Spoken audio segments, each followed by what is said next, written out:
Healthier individuals means healthier communities, healthier customers, a stronger, more productive workforce, a globally competitive workforce.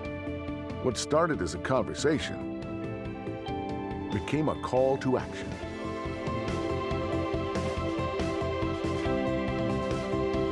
In cities across the country, businesses of all sizes join with their cross-sector partners to make a greater investment in a healthier future.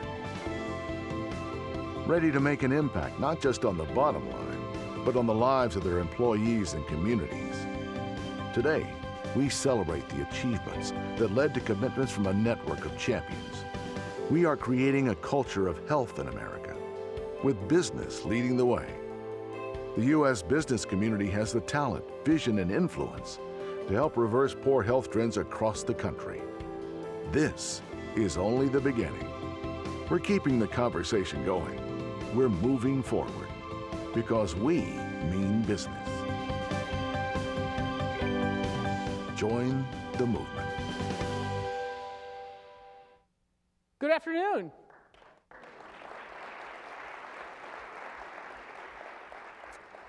Good afternoon. I am Richard Crispin, and I'm a senior fellow here at the U.S. Chamber Foundation, and it is my privilege, in fact, it is my honor, on behalf of the Chamber Foundation, on behalf of the Robert Wood Johnson Foundation, and all of our event partners, to welcome you to this Health Means Business National Summit. Give everybody a big round of applause for making it here today. Over the last 18 months, we have been crisscrossing the country. We've been to 12 separate communities, and in every one of those communities, we've been bringing a very simple but I think profound message, that when communities are healthier, they are wealthier, and when they are wealthier, they are healthier. And in that, ladies and gentlemen, I've just given you 30 years of public health research. But beyond that message, what we've also been doing is we've been bringing tools and techniques and putting them into the hands of community and business leaders just like you, so that you can take action, that you can take charge of your community's health and well-being. And as we've toured this country, I have to tell you, we have met with literally hundreds of executives who have been engaged, enthusiastic, and really energized about improving the health and well-being of their communities. But I believe that we have saved the very best for last. And that in fact, in this room, we have gathered the most enthusiastic, the most energized, and the most engaged executives in the entire country when it comes to improving the health of these United States. So I ask you, is that true? Is that true? Exactly. And that is why I am so excited to welcome all of you here today, and why it will be my job over the next 24 hours to do one thing, and that is to make sure that your voice is heard. Because this is not my forum, it's not the Robert Wood Johnson Foundation's forum, it's not even the Chamber Foundation's forum. This, ladies and gentlemen, is your forum. We have an incredible lineup of speakers for you. We've got Arianna Huffington, we've got Redskins linebacker Will Compton, we've got the United States Surgeon General, but there is one person who is most important in this entire room, and it is each and every one of you.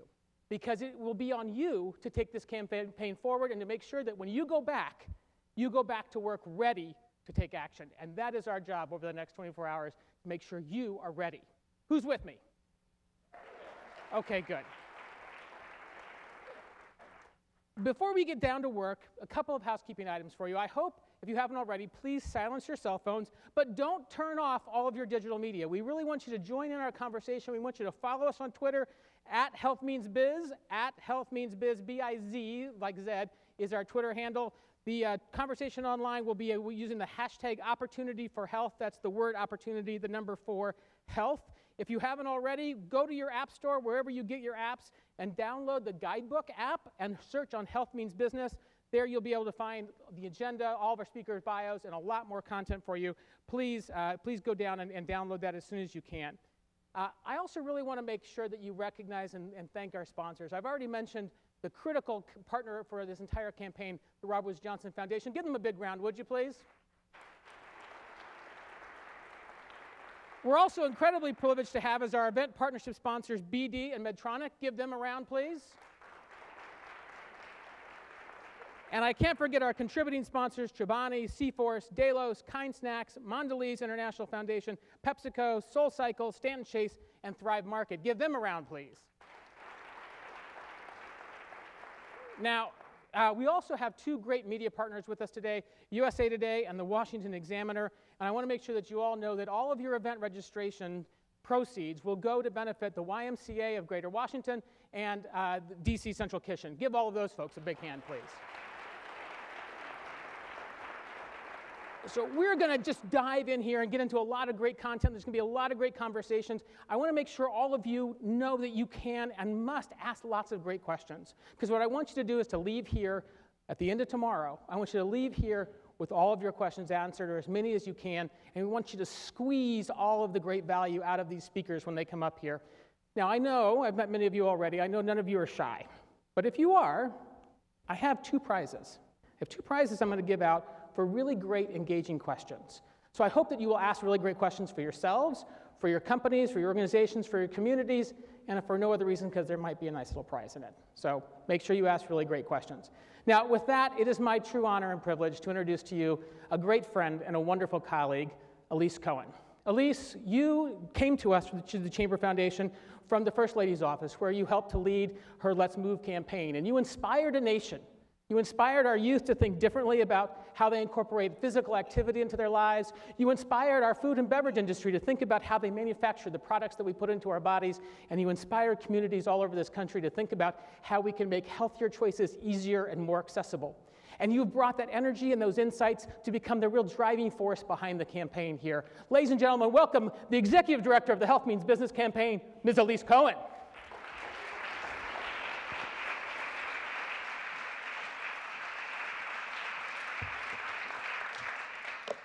Hi, everyone. Thank you, Richard, for that warm introduction. And thanks to all of you for joining us this afternoon for our inaugural Health Means Business Summit.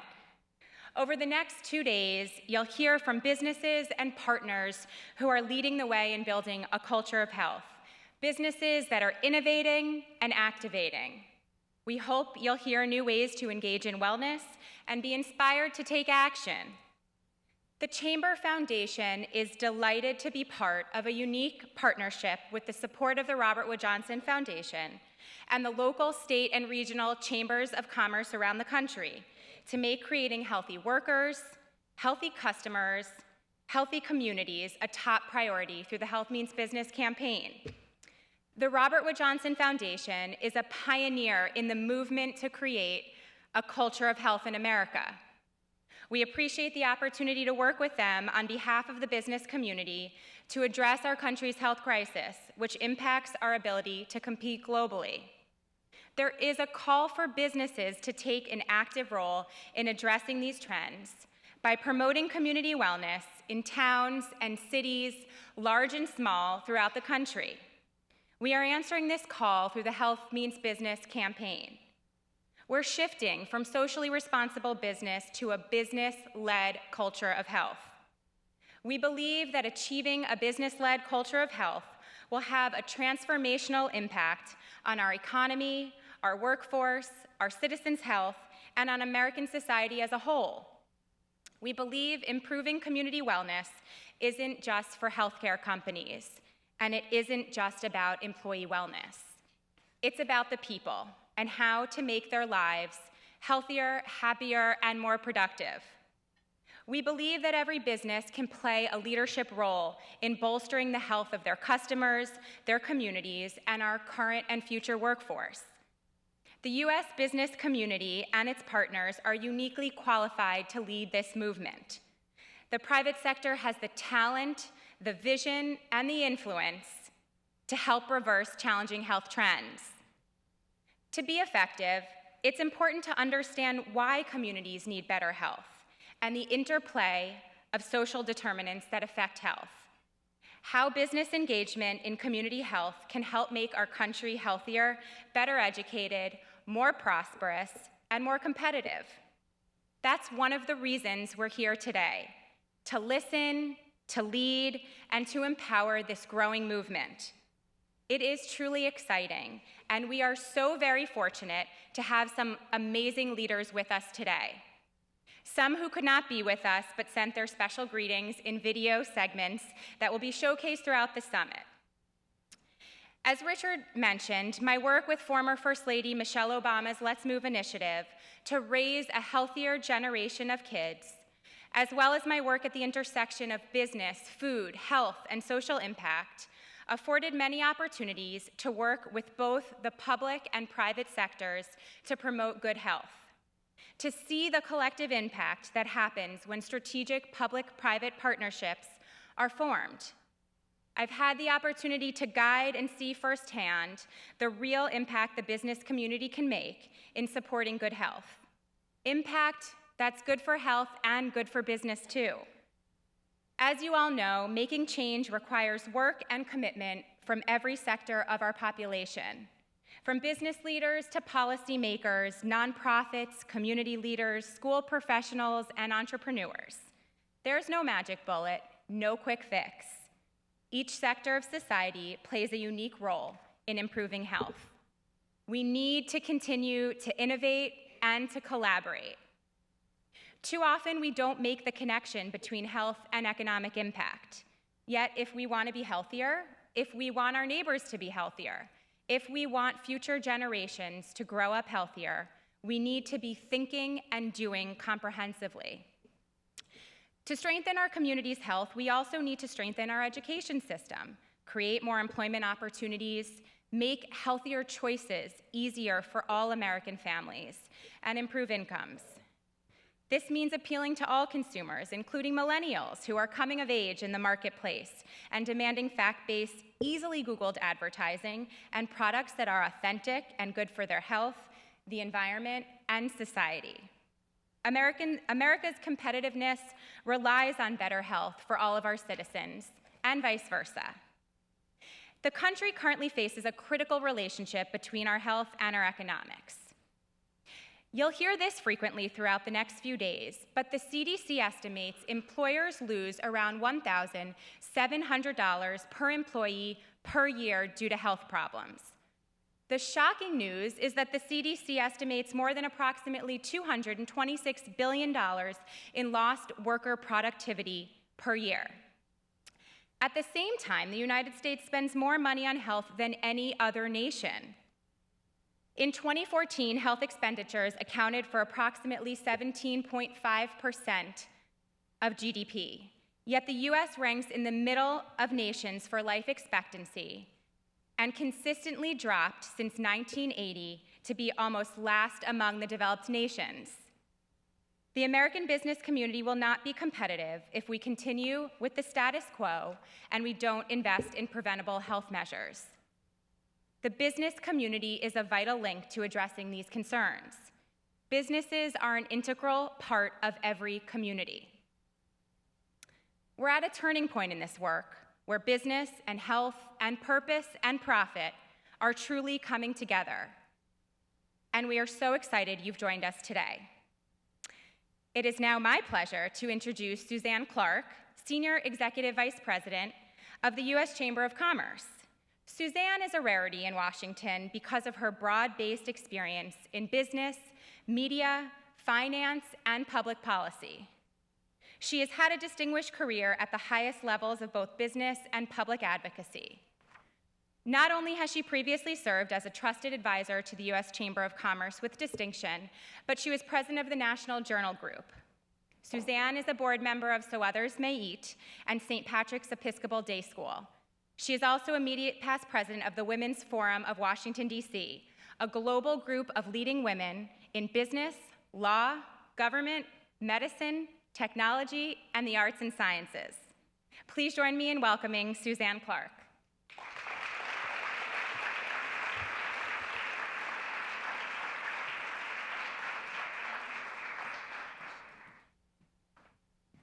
Good afternoon. Thank you so much, all of you, for being here today. So one of the things that being an executive at the Chamber means is that when they want you to do something in the Hall of Flags, they give you scripts with lots of words on them. And what I just figured out in listening to the very talented Elise is that you don't need me to say any of this. So here's what I want to say. I'm really here in 3 different capacities, I think. The first is that I have a daughter. My daughter's name is Elise, so it's a near and dear name to me. And I care a lot about her health, and actually more about my own health since having her. I'm here in a second role, which is that this community of Washington, D.C. is really important to me. And the work that I've done for a long time with So Others Might Eat has taught me the real connection between prosperity and health, between economic opportunity and health outcomes. And then third, my kind of official technical role is here as an executive at the Chamber to tell all of you how committed we are to this, to thank Elise and the Health Means Business team, Mark DeCourcy and the Talented Foundation team for the work that they've done. We did this launch of this program 2 years ago in this room, and I wouldn't have been able to say then that we would have pulled off what we pulled off. So I appreciate what the team has done. That's one thing I'm supposed to do. I'm positive that that's in here. And the second thing that I'm supposed to do, and this comes from my heart, so I don't need a written script to tell me this, is to thank the wonderful, talented team at Robert Wood Johnson.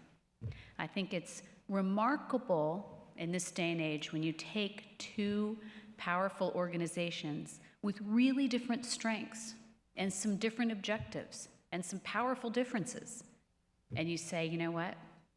This objective that we have about a better health culture in the United States is more important. And what do we do to take the strengths of this foundation?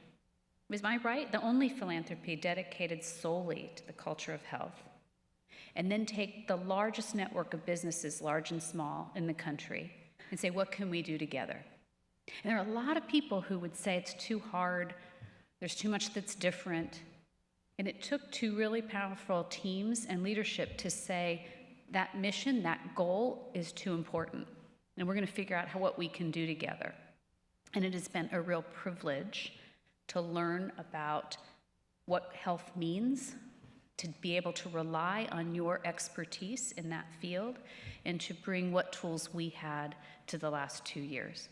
And going to a dozen cities, and this is why you're supposed to read this so I'd have the real numbers, and bringing together 1,500 thought leaders and having governors proclaim Health Means Business Day. It was probably beyond what we could have imagined, but it's not enough. It's not enough. So I hope that this is the beginning, not the end. 2 years ago was a launch. I still think of it as the start phase of what we can do to impact health in this country. It is a virtuous cycle, right? That you need jobs to have a healthy community, but you also need healthy workers to have good businesses. That link of health and productivity and economic progress is quite a cycle. And you can argue about where you have to dip into it, but you can't argue that it's all connected. So I'm pretty sure the last thing I'm supposed to do, no one's given me a hook or a note or the stink eye in any way, so I must be somewhat on track here. But it's my pleasure to introduce a real leader in this field, a woman, again, not reading, so let's hope I get this right, but a woman who is not only a medical professional, an MBA, but a serious philanthropic leader, and has been a wonderful partner to all of us. And so may I please present the head of the Robert Wood Johnson Foundation, Risa Lavizzo-Mourey.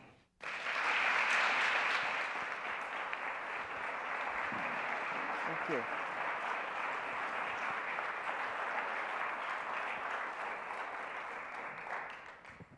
Well, that's wonderful, Suzanne. Thank you so much. When I hear an introduction that goes on like that, and I always wish my kids were in the audience, so that I could get a little respect.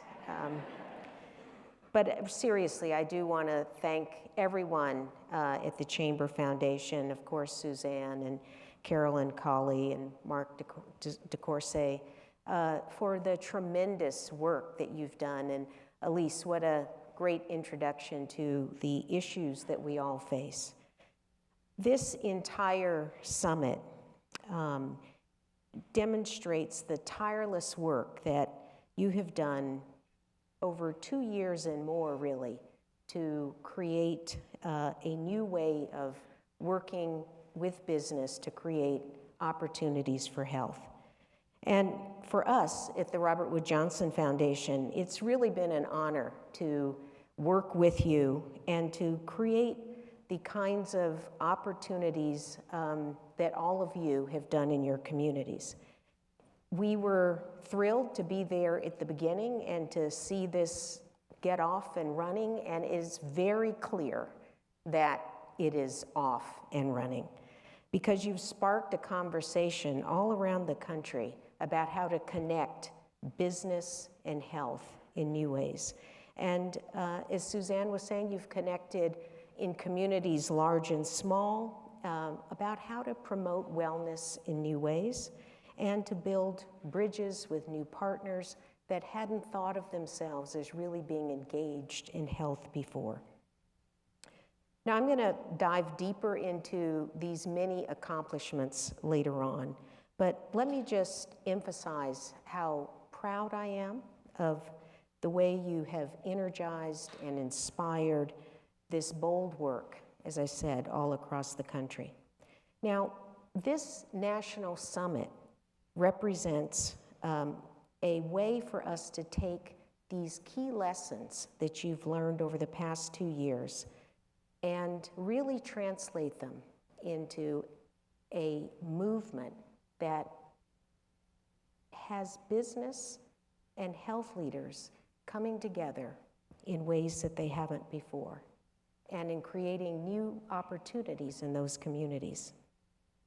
Now, I know that there's business leaders in the audience and there are health leaders in the audience, but there are also sports leaders, people from academia, people from media, and I know there's also one very special person in the audience who's really changed the conversation about how we think about health and how we can change not only how we're healthier, but how we can thrive better. And I know we're going to all be excited to hear from Arianna Huffington a little bit later. I can tell you, she really lives this. I've seen her at home and at work, and she's the real deal. So when she speaks, listen, she lives it. I'm also delighted to be with you here today because you have really been ahead of the curve in making sure that your communities are healthier places for people to not just work, but to live. You see the broader picture of what health really means, and that it takes multiple sectors for us to really create a culture where people can live better and live their healthiest lives. Now, I realize that some of you may not be that acquainted with the Robert Wood Johnson Foundation. You may just hear about us on NPR. How many of you have heard about us on NPR? Yeah, so I am gonna tell you just a little bit about us. We are, as Suzanne said, the largest philanthropy that is focused solely on health. Our endowment is about $10 billion, and that means that we do about $450 million in grants every year. And for the last 40 or so years, our focus has been on trying to improve the health and health care of everyone in this country, irrespective of what their physical or mental or economic or geographic challenges might be. So what that really means for us now, today, is that we are absolutely focused on building a culture of health. Now that's the way we define a culture of health. It's that all in our diverse nation will have the opportunities to lead healthier lives now and for generations in the future. Now, I've been talking a lot about this to people for the last 3 or 4 years, and usually when I put that definition up and start talking about a culture of health, I can see the kind of quizzical looks that I see in your faces, and they're wondering, what does she really mean by that? What is this culture of health business? So I want to tell you, it really boils down to the notion that health is really more than just being sick. It's recognizing that health is really a critical part of everything we do. It's the bedrock of our personal fulfillment. It's the backbone of our prosperity. It's really about building healthy, strong communities. It's about how and where we live. It's about how we educate and raise our children. It's about how we make decisions about ourselves every day and about our culture. And the key thing about it is that no single organization, no single sector, no single person can create a culture of health. It really takes all of us working across perspectives and across arbitrary silos and boundaries to make that kind of change. And that's why I'm so excited about the Health Means Business campaign, because what you're really doing is fostering the kind of alliances that bridge those barriers that have prevented us from being the healthiest nation that we can be. So when RWJF thought that we would join with the Chamber, as Suzanne said, to try to bring together people from different parts of the workforce and the economy to try to implement this vision, we were a little skeptical that it could be done, frankly. I think we both were. But we believe that businesses, large and small, had a critical role to play. Because after all, businesses are connected to consumers and to their customers and to their employees and therefore to their communities. And businesses actually drive culture in so many ways. What we eat, what kind of leisure activities we engage in. If you want to scale something and really take it to a new level, business absolutely has to lead the way. So I'm deeply committed to the notion that we need your talent and we need your teamwork if we're going to actually improve health. And most of all, we need your tenacity, because as Suzanne said, this is not something that's going to be easy. And as Elise said, it's going to take some time. Now, I'm a physician, and that means, I always like to talk about the numbers. Elise has mentioned some of this to you, but it's worth emphasizing because you're going to go out and try to recruit other people to this movement. And you need to have some facts to help convince them. We spend about $3 trillion in our country on health, and yet we are not the healthiest nation. It's worth repeating what was in the video and what Elise said, that a CDC report shows that businesses lose $226 billion a year because of injury, lost productivity, and absenteeism among their workers. And this is even more shocking and a potential motivator for us. We say we're about our kids' future, but when we really look at these numbers, we're at risk of raising the first generation that's going to live sicker and die younger than their parents.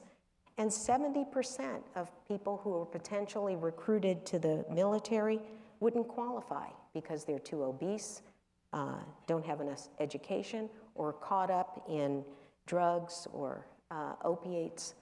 And here's another even more shocking statistic. 2/3 of our young children are exposed to violence in any given year. And that's important because we know violence is a so-called adverse experience for kids.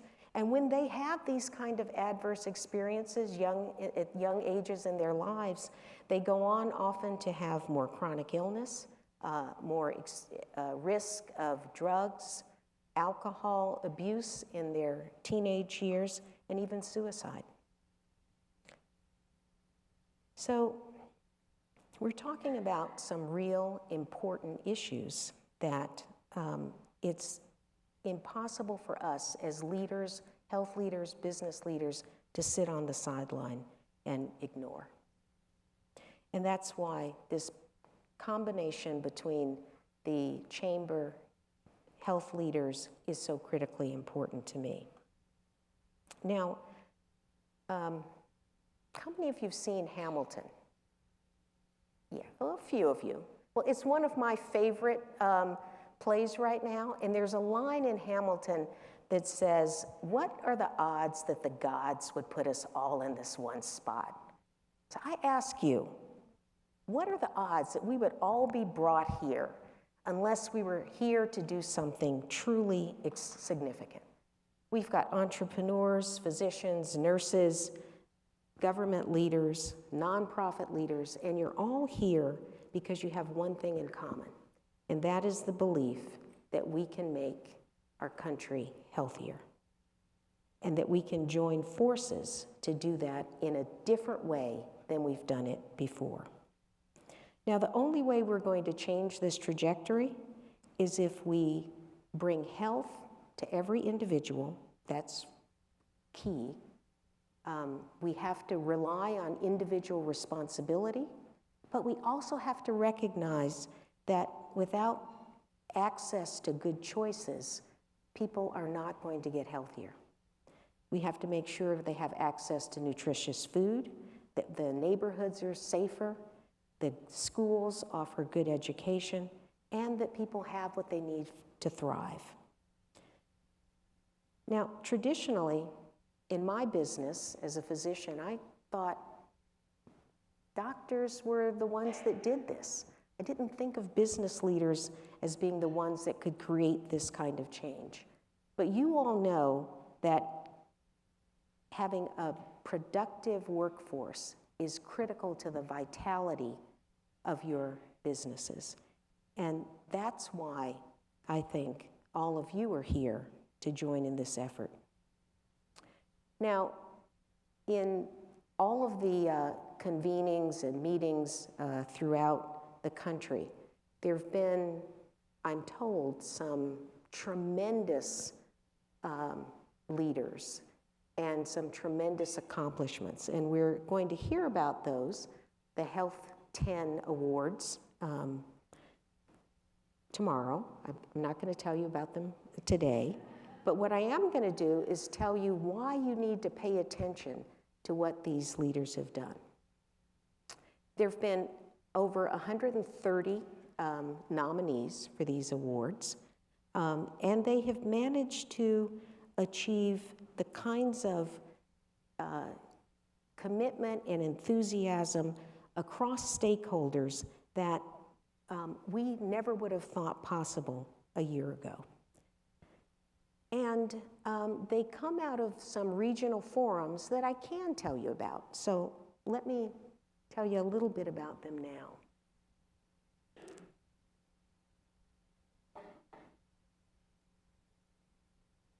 These forums represent about 2,000 participants, CEOs, 7 mayors, 6 major sports teams, 5 governors. And the governors of these that participated in these fora took the opportunity to make across their state a day that was committed to the Health Means Business campaign. Some of the forums, like this one in Atlanta, took the Health Means Business pledge. This person in the middle there on the right is Dr. Valerie Montgomery Rice, who's the president and dean of the Morehouse School of Medicine. And it heartens me to know that she got every medical student, first-year medical student at Morehouse, to take the pledge with her and to commit to building health across the entire city. And then just about 800 miles away in Texas, in Fort Worth, Texas, the mayor, Betsy Price, also got people there to take the Health Means Business Wellness Pledge. And I know that we're going to hear from Mayor Price later on.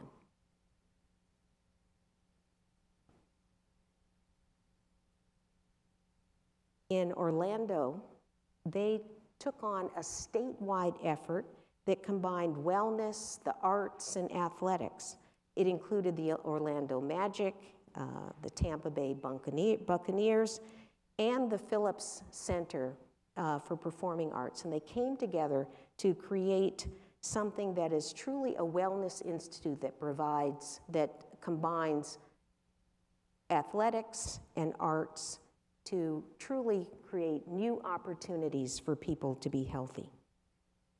And then going to the West Coast in Los Angeles, the Chamber of Commerce there built on some of their most forward-looking leaders.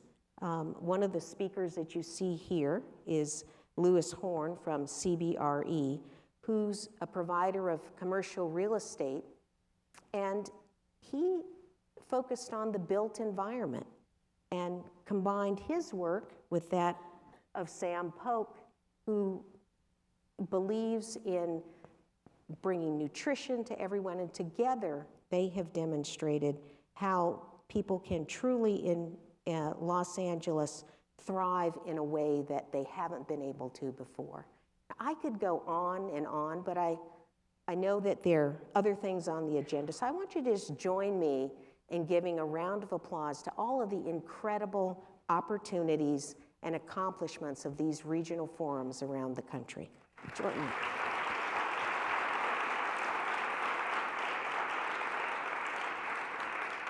You can learn about what they're doing by going to the foundation website and staying connected through the website and using the tools that are on these modules that will help you understand the kinds of ways that you can connect in your own communities and get tips and resources to do the kinds of things that we've seen all across the country.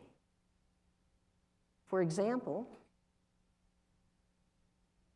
you can take the Wellness Pledge, just like Mayor Price did and Dean Montgomery Rice. If you want to really connect, I'll put the URL up there so that you can get this information. Now, improving health in America is not a short-term effort. It's going to take determination if we're going to shift how we truly think about health and improve our health across the country. It's going to take innovation, and it's going to take all of you actually committing to a culture of health. And it starts right here, right now, which is, I know, why you're all here at this summit. So in closing, let me ask you to commit to a couple of things. First, to spotlighting and supporting the kinds of innovative efforts that we know will improve health. Secondly, agreeing that you're going to share with one another. Share what works, but equally importantly, share what didn't work and try to understand why. Because that will be the true measure of how well we're able to work together. So let me just leave you with the wise words of Ralph Waldo Emerson, who said, "The first wealth is health."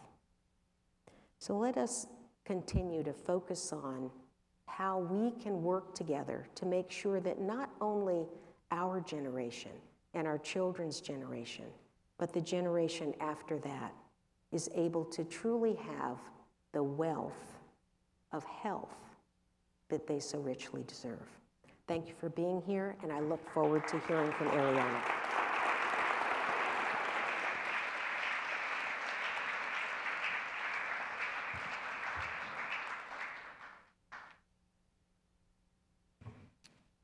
Thank you, Risa. How about another round of applause for the Robert Wood Johnson Foundation and their incredible team. Our work together is helping activate the private sector to be a powerful champion for a culture of health, and we're just honored to have RWJF here with us. I'm Mark DeCourcy. I'm the Senior Vice President of the U.S. Chamber of Commerce Foundation, and I have the honor of leading the Corporate Citizenship Center here at the Chamber. The CCC launched the Health Means Business campaign with the Robert Wood Johnson Foundation to help drive business engagement and community wellness. Our expertise at CCC is bringing the private sector together around the world's most pressing social challenges. In addition to the health and wellness that we do, we work on women's economic empowerment, the circular economy, disaster response, diversity and inclusion, and many other issues. Our work on a daily basis shows that the private sector is a powerful force for good in the world. Over the next 2 days, we'll hear from businesses leading the way to build a culture of health. And it's my honor to introduce someone who's just doing that, and her name is Arianna Huffington. Arianna is the founder and CEO of Thrive Global. Thrive Global was launched in August of 2016, and it's a corporate and consumer well-being and productivity platform with the mission of changing the way we work and the way we live. Thrive Global is on a mission to end the collective delusion, now pay attention to this is important, to end the collective delusion that burnout is the price we must all pay for success. I think here in Washington and many other places, we need to pay attention, right? Many of you also know her as the founder of the Huffington Post. In 2005, she launched HuffPo, a news and blog site that quickly became one of the most widely read and linked to and frequently cited media brands on the internet. And in 2012, they won a Pulitzer Prize for national reporting. She's been named to Time Magazine's list of the world's 100 most influential people and the Forbes Most Powerful Women list. We're thrilled that she could join us today to share more about her company, Thrive Global. Please join me in welcoming Arianna Huffington. Thank you so much. Thank you. Thank you so much for the introduction. Thank you so much for inviting me to be with you today. Thank you, Suzanne. Thank you, Risa. Thank you, Elise, for bringing it all together at the beginning of this very important conference. I completely agree with what Risa said, quoting from Hamilton, what are the odds that the gods would bring us all together if they really didn't have a big plan for us? And I profoundly believe that people in this room have the power to accelerate the culture shift that's already happening. The good news is that it's already happening. We don't need to start it. But people in this room have the power to dramatically accelerate it. And the price at the moment that we are paying, both individually and collectively, because of the delusion that you just mentioned, is very high. We heard some of the numbers already. We heard about the cost to businesses, the cost to the economy. I would like to add just a couple more numbers that have specifically to do with the cost of stress and burnout. And this has to do with $300 billion to the US economy, just the cost of stress and burnout alone. Over $450 billion, the cost of disengagement. When you have burned out employees, you have disengaged employees. And also, the cost of high turnover. Over 50% of burnt out employees change jobs. So beyond the cost in dollars, though, let's look at the cost in human suffering.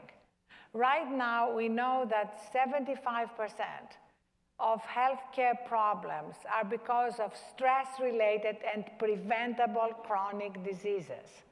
Just think of it, 25% there is nothing we can do about, but 75% we can influence. And it was really numbers like that that made me leave the Huffington Post in August to launch Thrive Global, because I had my own personal experience of burnout in 2007 when I collapsed from exhaustion and sleep deprivation after buying into the collective delusion that the only way I could build the Huffington Post and be a perfect mother, because of course, you know how it is, the minute you become a mother and you're a working mother, they take the baby out and they put the guilt in. So you are perpetually guilty. So I had 2 teenage daughters who of course made me feel guilty every day. And so basically the combination of building the Huffington Post and having 2 teenage daughters and being a divorced single mom meant that I thought, well, the one thing that had to go was sleep, right? Because what else can go? And I bought into the collective delusion that I'll sleep when I'm dead. or you snooze, you lose. And if you're a driven, type A, high-functioning human being, well, just something has to give, and that's sleep. Until I collapsed, hit my head on my desk, broke my cheekbone, and that was in April 2007, and that was now something I'm deeply grateful for, because it started my journey of, first of all, studying all the science. That is really what is stunning. We claim to be a data-driven society. We all talk about big data changing the world, but we're ignoring the data. The data, the science is absolutely unequivocal. If you look at the sleep revolution, the book I wrote about this, or my book Thrive, I have over 50 pages of scientific endnotes in each one of them to show that this is not the yoga journal. This is not for people who want to chill out under a mango tree. This is for people in the arena who finally want to look at the data and recognize that when we actually prioritize our health, our performance improves dramatically. And I'm so glad Risa mentioned the sports teams and the sports leaders present here, because athletes are at the forefront of this revolution. Tom Brady talks endlessly about the fact that he gets enough sleep, which incidentally, in case you're wondering what enough sleep is, unless you have a genetic mutation, and 1.5% of the population does, so there may be 2-3 people here who do. And if you have a genetic mutation, you know it. You can do great on 4-hour sleep. Anybody here who can do great on 4-hour sleep? No, nobody here with a genetic mutation. The rest of us need 7 to 9 hours to run on all cylinders to operate at our best. Tom Brady talks about it. Kobe Bryant talks about it. Michael Phelps just announced today a deal with a mattress company because he... So, you know, athletes are ahead of the curve.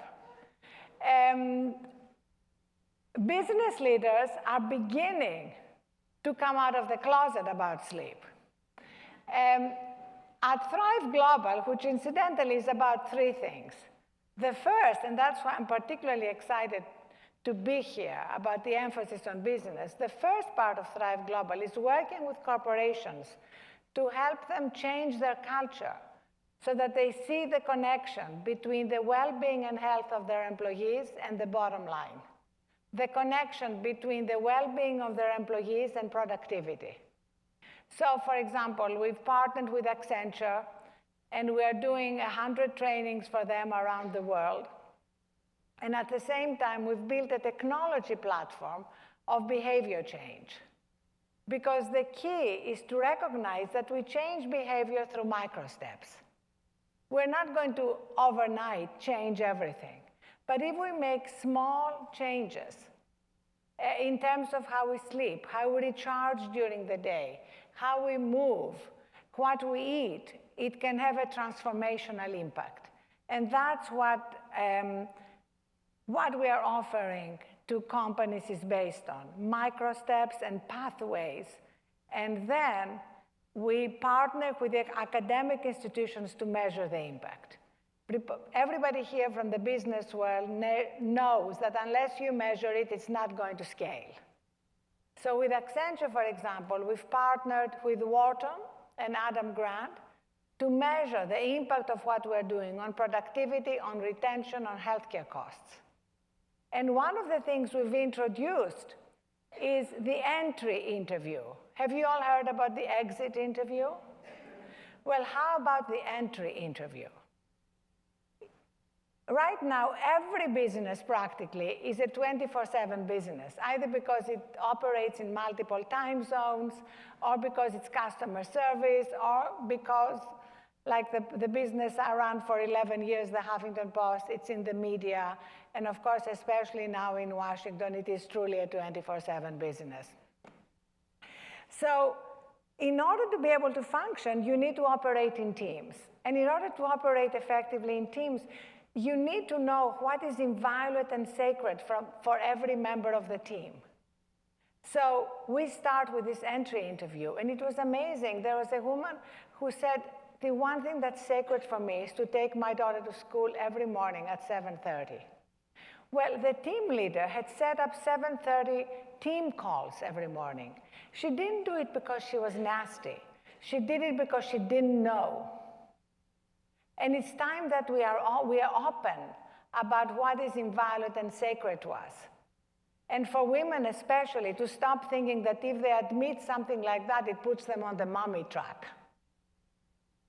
So giving people permission to speak about what's inviolate for them changes the nature of how you work with teams and how you support each other. Just one more example from JP Morgan, another corporate partner of Thrive Global. We launched together a 28-day challenge, which was launched not from the HR department, from the C-suite, with an internal video that included Jamie Dimon, that included the CEO of the private bank, that included the CMO, talking about how they're going to participate in the challenge that they offered to all their 400,000 global employees in partnership with Thrive to work on one of four things: sleep, unplugging from technology, gratitude, and mindfulness. I announced this challenge with their general counsel, who is the only woman general counsel of a major bank. And honestly, I teared up as we made the announcement, because for me, that's revolutionary.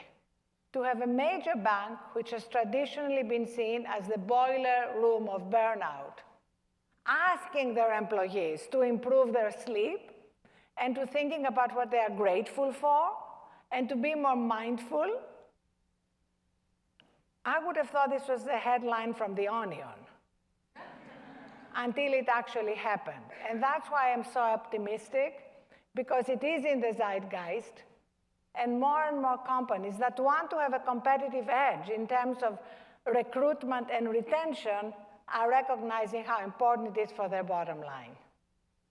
The second part of Thrive Global is a media platform. If you think of the Huffington Post as the media platform that covers everything, from Washington to the Oscars to fashion, Thrive Global is a media platform that covers only one thing: what this conference is about: the connection between health and productivity, between health and performance, between health and the bottom line, between health and a sustainable, healthy community and society. That's all we cover.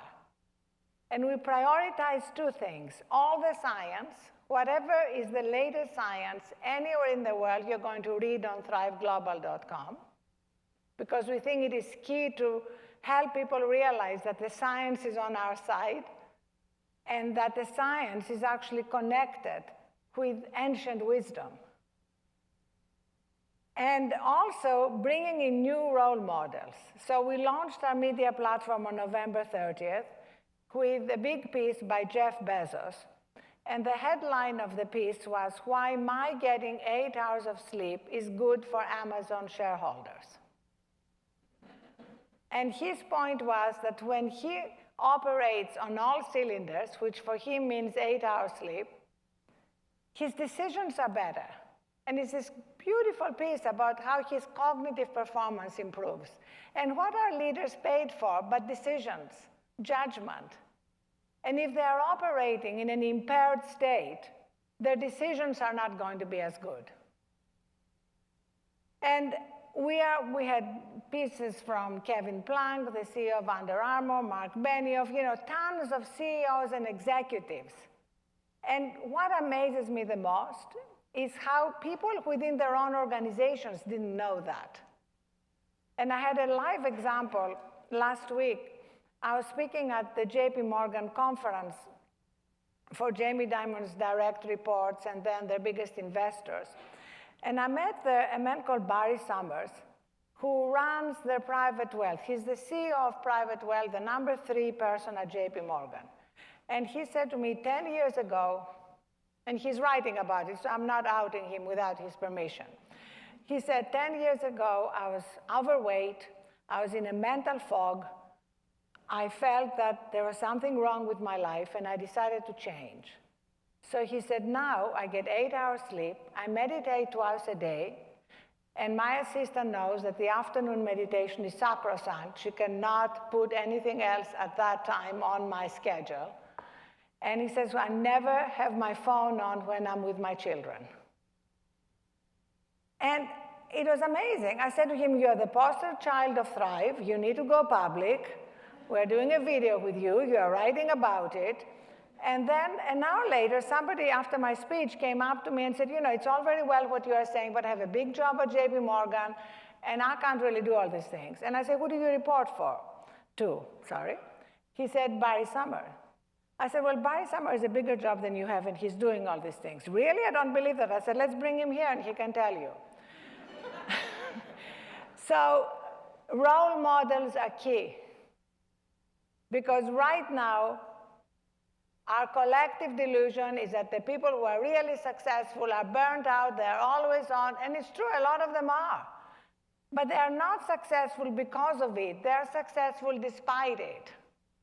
And I can testify that. I can tell you categorically that I'm a much more effective leader. My decisions are better. I'm much more effective now than I was pre-2007. And it's not just my story, it's not just Barry's or Jeff's or anybody else's story. It's not Tom Brady's story, it's Michael Phelps' story. Just try it out. And try it out in small ways. And what makes it harder to try all that out now is the overwhelming presence of technology everywhere. That is one of the things we need to deal with, because we need to set boundaries to our relationship with technology. I celebrate technology. We wouldn't be here without it, but we need to recognize that we need to put our humanity first. And that means sacred times without technology. So at Thrive Global, we've created a whole series of technology to help you disconnect from technology. Because life is paradoxical, so is the truth, and we do need some technology to help us disconnect. So, for example, if you're going on vacation soon, I highly recommend downloading, it's free, our app called Thrive Away. So I'll tell you how it works. I used it when I went to Lanai, a little Hawaiian island, for the Christmas holidays. And if Risa had emailed me, she would have gotten an email back that said, Ariana is on vacation. If this is urgent, contact her Chief of Staff, Dan Katz, and giving his email address. If it is not, email her again after January 3rd when she's back. This email will be deleted. Are you nervous? You know, nothing bad happened. And something very good happened. I had 10 days with 0 in my inbox. When was the last time any of you here had 1 day with 0 in your inbox? Anybody? You know how incredibly regenerating that is? How much easier it was for me to return fully recharged to my work and with tons of new ideas.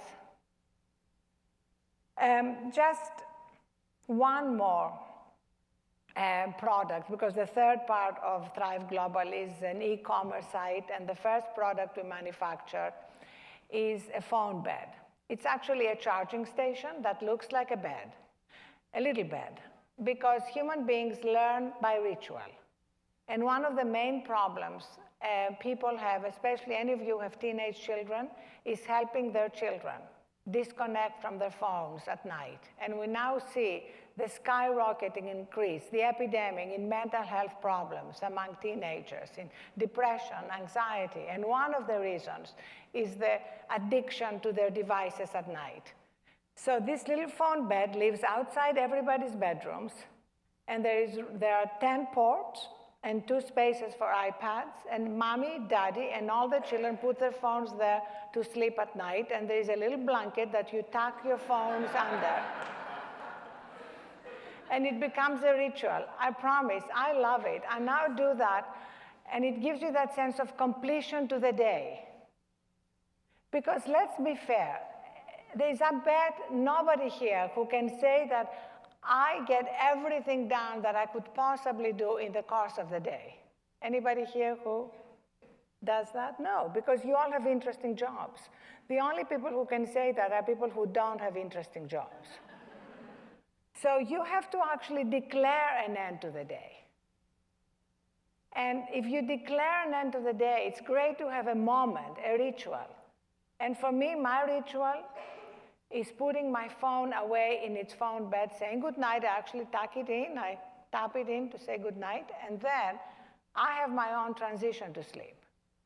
And I highly recommend it.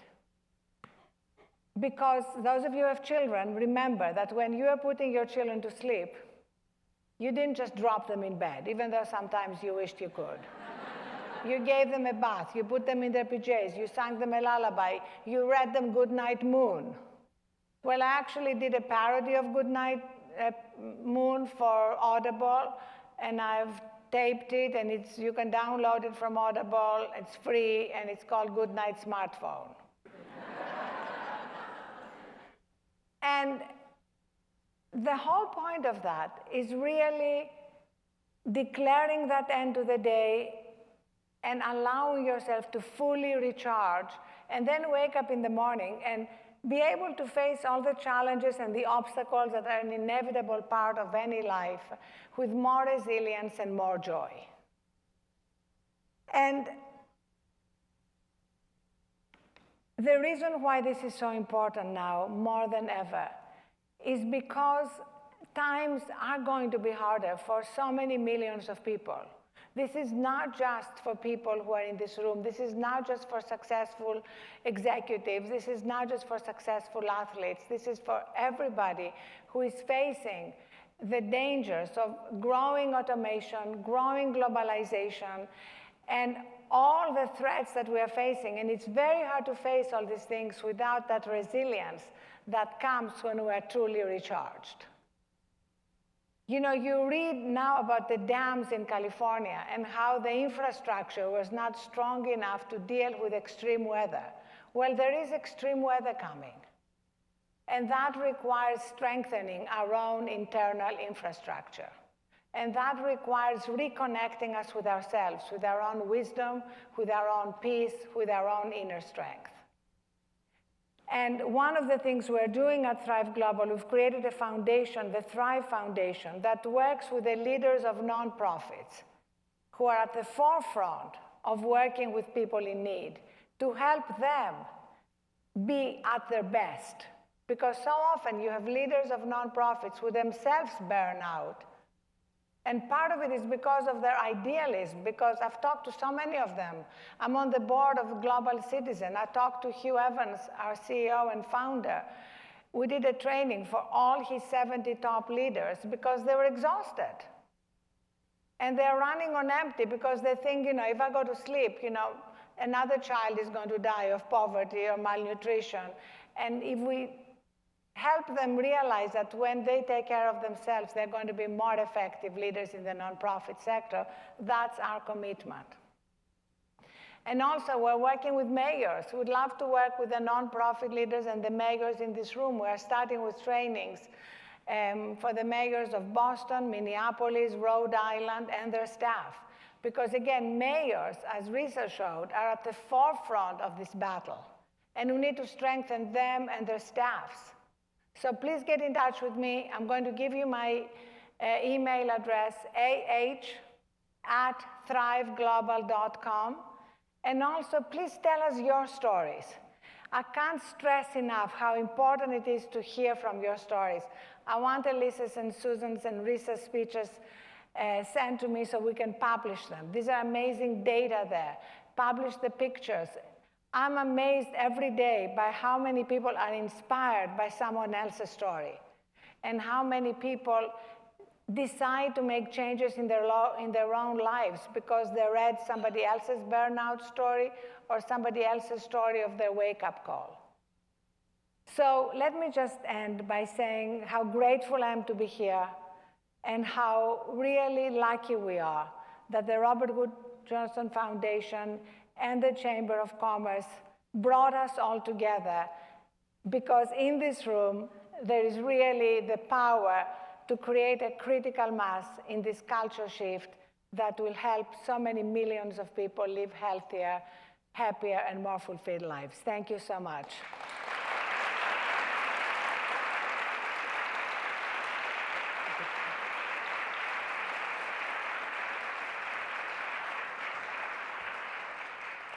So we have time for a few questions, and here's how I want to do this so we can get as many questions as we can. I'm going to ask the first question, but then I'd love to get some hands up, and we've got two mic runners, Robert and Annalise. They're going to come up. You throw your hand up. I want to get 3 quick questions so that we can go off and take a break in just a second, okay? So throw up your hand, and Robert and Annalise will come to you while I'm asking Ariana my first question. So first of all, thank you. Thank you. Beautiful, wonderful. I have to tell you, you are my wife's hero because you make sleep okay. We're both parents of 3 kids. We both have big jobs, and knowing that sleep is a priority has been a wonderful thing for her. But here's my question. You said, How about your sleep? that's a good question. I'm working on my sleep. I think I got 6 hours last night. Okay, I'm but going to send you the sleep revolution. I And I'll also send you the phone bed. You know, it's so funny you mentioned the phone bed, because last night, so I have a 12-year-old, and he does put his phone outside his bedroom, Great. but it was buzzing, and he sleeps above me. So it buzzed, and it kept me up all night, because he didn't turn it off. I had to go upstairs and turn it off the Oh, phone. yeah, no, it has to be off. Yeah, no, I love this. I need this sleep bed. I think it will be Coming, do you want be dark perfect. wood or light wood? Dark wood, I think, yeah. Done. Perfect. Margot, are you listening? Yes, So- Margot is there. Here's my question, though.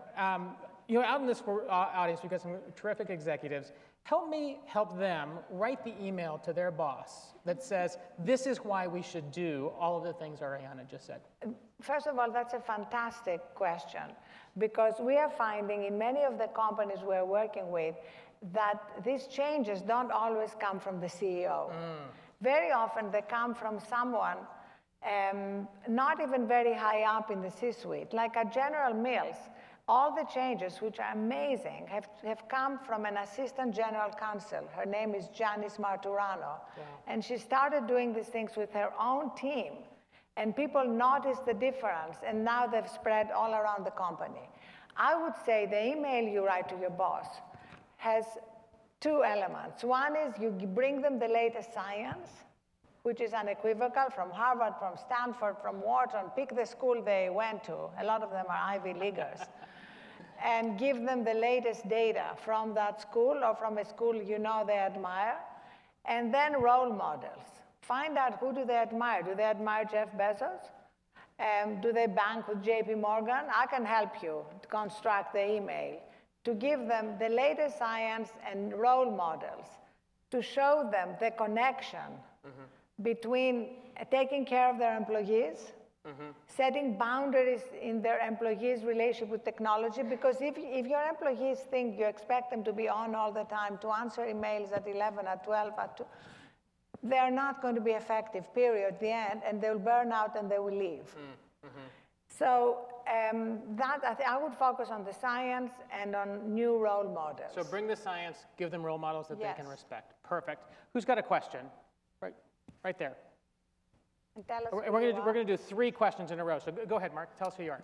Hi, I'm Managing Director of Stanton Chase International. We have a global executive search firm, so we know how it impacts recruiting and retention of people. But I also have 3 kids. We get up early in the morning for hockey practice. We go to bed late at night. Tell us how you coach executives to prepare to get 8 hours of sleep rather than it stops and then it might take you another hour or 2 to get to sleep, or you got to get up early because of a hockey practice and a meeting. Do you have a program that you prepare to be able to be relaxed to fall asleep and get those hours? Well, first of all, you make a very good point that you need to kind of relax. You need to unwind from the day to be able to sleep. And you need to create your own transition. I sort of started by mentioning mine, and you need to start with micro steps. Like if you are now getting 5 hours, don't expect yourself to get 8 tonight. You know, start by giving yourself an extra 30 minutes. And start by putting your phone out, and if you need your brain to slow down, what I recommend and what scientists recommend is a hot shower or a hot bath. There's something about water that sort of soaks the day away and is almost another ritual that prepares you to sleep. A couple of other things. Believe it or not, most people, including me, until I saw the light, slept in my gym clothes. Because, people sleep in sweatpants and t-shirts, have dedicated sleep clothes. Women, rekindle the romance with sleep, even if you are sleeping alone. Highly recommend. Silk lingerie, whatever you like. Make it like something you're looking forward to get into bed with. Read physical books. I don't have any screens in my bed. No Kindles, no, even though the Kindle doesn't have a blue light, it doesn't matter. There is something about a physical book. If you are reading The Sleep Revolution, it puts you to sleep, I'll consider it a great victory. And one final thing is end the day with something that you feel good about. I do a little list of 3 things I'm grateful for. Because your brain can either go to the things that are not working during the day or the things that you are grateful for. And we all have a mixture of both. So give the closing scene of the night to the things you are grateful for. So rituals, dedicated sleep clothes, and gratitude. Real books and And gratitude. real books, no screens in the bedroom. Yes, ma'am. Do you have any examples of workplaces making it easier for people to eat better while they're at work so they're more productive, and that spilling over into how they eat at home and how they feed their families? Yes, absolutely. So a lot of companies we're working with Uber, for example. I'm on the board of Uber, and we're experimenting. We're doing a lot of things with them. And there is always tons of food around the Silicon Valley companies. It's not a problem with lack of food, but a lot of the food is not the kind of food that you want to eat. So I think the way we have found is the best way to get people to make better food choices is to give them the data, to give them information. The same thing is happening at Google. They found that if they change the price and, let's say, subsidize well, at Google most everything is free, but let's say if they subsidize the salads and you had to pay more for the hamburgers, people didn't like that. But if you had the data in front of the salad or the hamburger so they could see it, it affected their decisions much more. And you may think it is kind of simple, but I'm amazed by the amount of and the number of companies that don't do something that's very basic. Add healthy snacks. When I was at AOL that owned the Huffington Post, I tried to get Red Bulls, free Red Bulls out. There was such a revolt among the tech community that they wouldn't do it. But read what's in a Red Bull. So again, education, information is the only way to change that. So education, information right at the point of purchase, Yes, and make right sure at the point of purchase. and make sure that the easy choices are the healthy choices. Exactly. Beautiful. Last question, right there. Tell us who you are. Hi, Ariana. Thanks so much for your time and for your comments. My question is about gender. Do you think that gender plays a role in either female or male leaders accepting these recommendations, and do you sell the concept differently? Actually, gender does play a role in 2 ways. One is that many of us in this room have been working to try to improve the numbers of women at the top for many, many years with no results. The numbers haven't shifted. And I think the reason is that women pay a heavier price for all the stress and burnout at work. Because we have the data that shows that women process stress differently. We are more perfectionists. We have that voice in our heads that I call the obnoxious roommate living in our head that puts us down, that doubts us, that constantly questions us. So as a result, women in stressful jobs, and I'm sure that's every woman in this room, have a 40% greater risk of heart disease and a 60% greater risk of diabetes. So we need to realize that the 3rd feminist revolution, if you think of the first being giving us the vote, the second access to every job and the top of every profession, very much an incomplete revolution.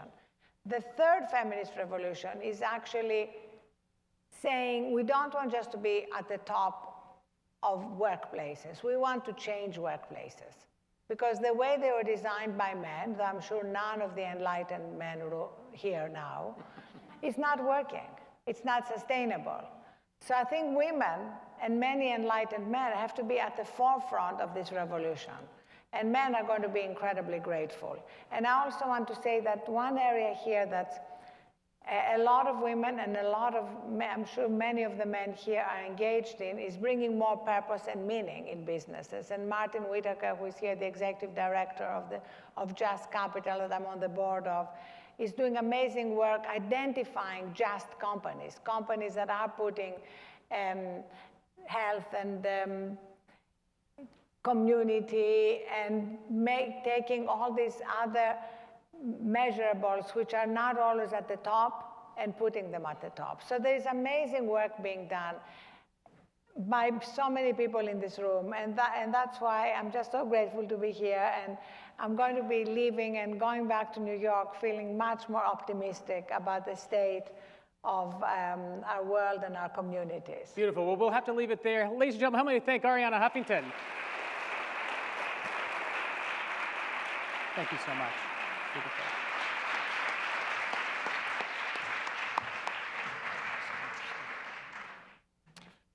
Thank you, Arianna. That was perfect. Now what we'd like to do is do what Richard said in the beginning, and that is be here for you so you can meet each other and take what you've learned and meet each other out back to where you work, where you live, and where you play. So we're going to take a break. And the break is going to be a little bit shorter than what you have in the program books. So please come back here at 2:30, and we'll reconvene with our first session. Thanks. Hey everyone, I'm Dr. Travis Stork, emergency medicine physician and host of The Doctors. It's been an honor in my career to take care of patients in the ER, but far too often that treatment comes too late. That's why on our show, I always talk about preventing illness before it happens. Hey, let food be our medicine and health be our hobby. And there's no better place to build this culture of health than in the workplace. Healthy people, they're happier not just at work, but in life itself. Have a great conference and good health to all of you. How about we give a big round of applause for Dr. Travis Stork there. Welcome back. I hope everybody got a chance for a little bit of a healthy snack and a good stretch for your legs. You know, that video is one of the first of several videos we're going to hear throughout the course of the next today and tomorrow, where we'll be hearing from health champions that we've worked with throughout the campaign, like Dr. Stork, as well as many other leading executives and public health officials from across the country. You know, Risa mentioned this morning or earlier today about our Health Champions Network, and we really want to encourage you to sign on to the Health Champions Network and to take the Wellness Pledge. You can do that by going online to healthmeansbusiness.com, or we're going to have iPads set up. You might have seen them during the break, where you can go and take the pledge right here, right now. Earlier in that last section, we heard about sleep, we heard about food, we heard about the built environment, we heard about stress. And I can't think of a better panel than our next panel to bring all of those kind of threads together and to really emphasize the role that business can play in helping us manage all of those things. To moderate this panel on Health Means Business, we've got the incredible Jane O'Donnell, who is the health policy reporter and the co-founder of USA Today's Urban Health Media Project. Jane, you're an author, you're a reporter, you're a TV contributor, and a health media leader. Not only have you covered some of our nation's most important healthcare and health policy topics, from consumer health to insurance coverage to drug costs, you're helping to educate a new generation of journalists with your important work at the Urban Health Media Project, headquartered right here in Washington, D.C. at Howard University. Ladies and gentlemen, help me to welcome Jane O'Donnell.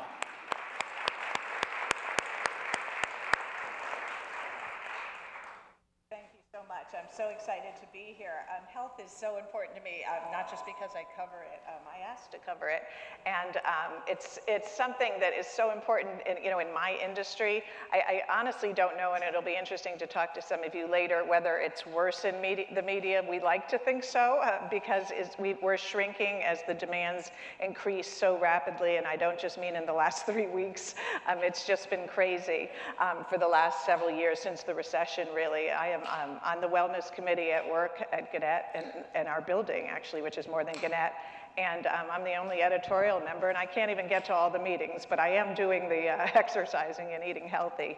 I have learned a lot just from one conference call and reading up on some of my panelists here's companies. I did not know there was such a segment of real estate known as wellness real estate, but it's very exciting. Paul Shalla here is the CEO of Delos, which is in that industry. He's going to tell us a little bit more about what Delos does in a little bit. Nancy Nancy Testa is the Chief Diversity Officer at American Express, which we all know what American Express does. And Robert Post is the Senior Director of the Chobani, we all know Chobani as well, Nutrition Center, and also the Head of Regulatory Affairs there. Paul, if you could just tell us a little bit about what you do and what Delos does. Yes, will do. Can you guys all hear me? Yes, perfect. So there is a body of work now called the Well Building Standard. And it is a merging of medical science with building science. This is finally getting doctors and architects, if you will, in the same room and asking some profound questions, I would say 5-6 years ago, that led to an extensive amount of academic, medical, and even political vetting of how to inform a building rating system, similar to what LEED certification does for environmental impact, but one that focuses on the human condition. We are all spending 90% of our lives indoors. So take your age, multiply it times 0.9, and that's how much of your life you have spent inside of any 4 walls and a roof. Any room you're in, this room right now, is having a direct and an immediate impact on your cardiovascular health, your respiratory health, your immune health, the type of lighting that you take in through your circadian optic nerve, is determining exactly how elevated your mental acuity hormones are and productivity hormones, and also will determine how deeply you sleep tonight. Getting doctors and architects to actually speak about this topic was a really, really interesting pathway, and over the course of 5 years, we had done enough work to introduce, again, the Well Building Standard. Really pleased to say that ASID's headquarters here in Washington, D.C., are on track to become the world's first LEED Platinum and WELL certified Platinum building. So this is, again, enhancing the built environment by delivering protocols to understand how we can put forth preventative medical intentions into architecture, design, and operations of our built environment. Nancy, tell us a little bit about why these kinds of issues fall under the Chief Diversity Office, and what do you exactly do at American Express as it relates to wellness? That's great.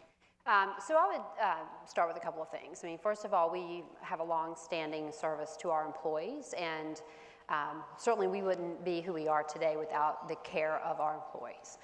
So from a diversity perspective, I think there's a couple of touch points. You know, first of all, we work with our employee networks to learn about what some of the issues are that are important to different employees, and that's globally, not just here in the US.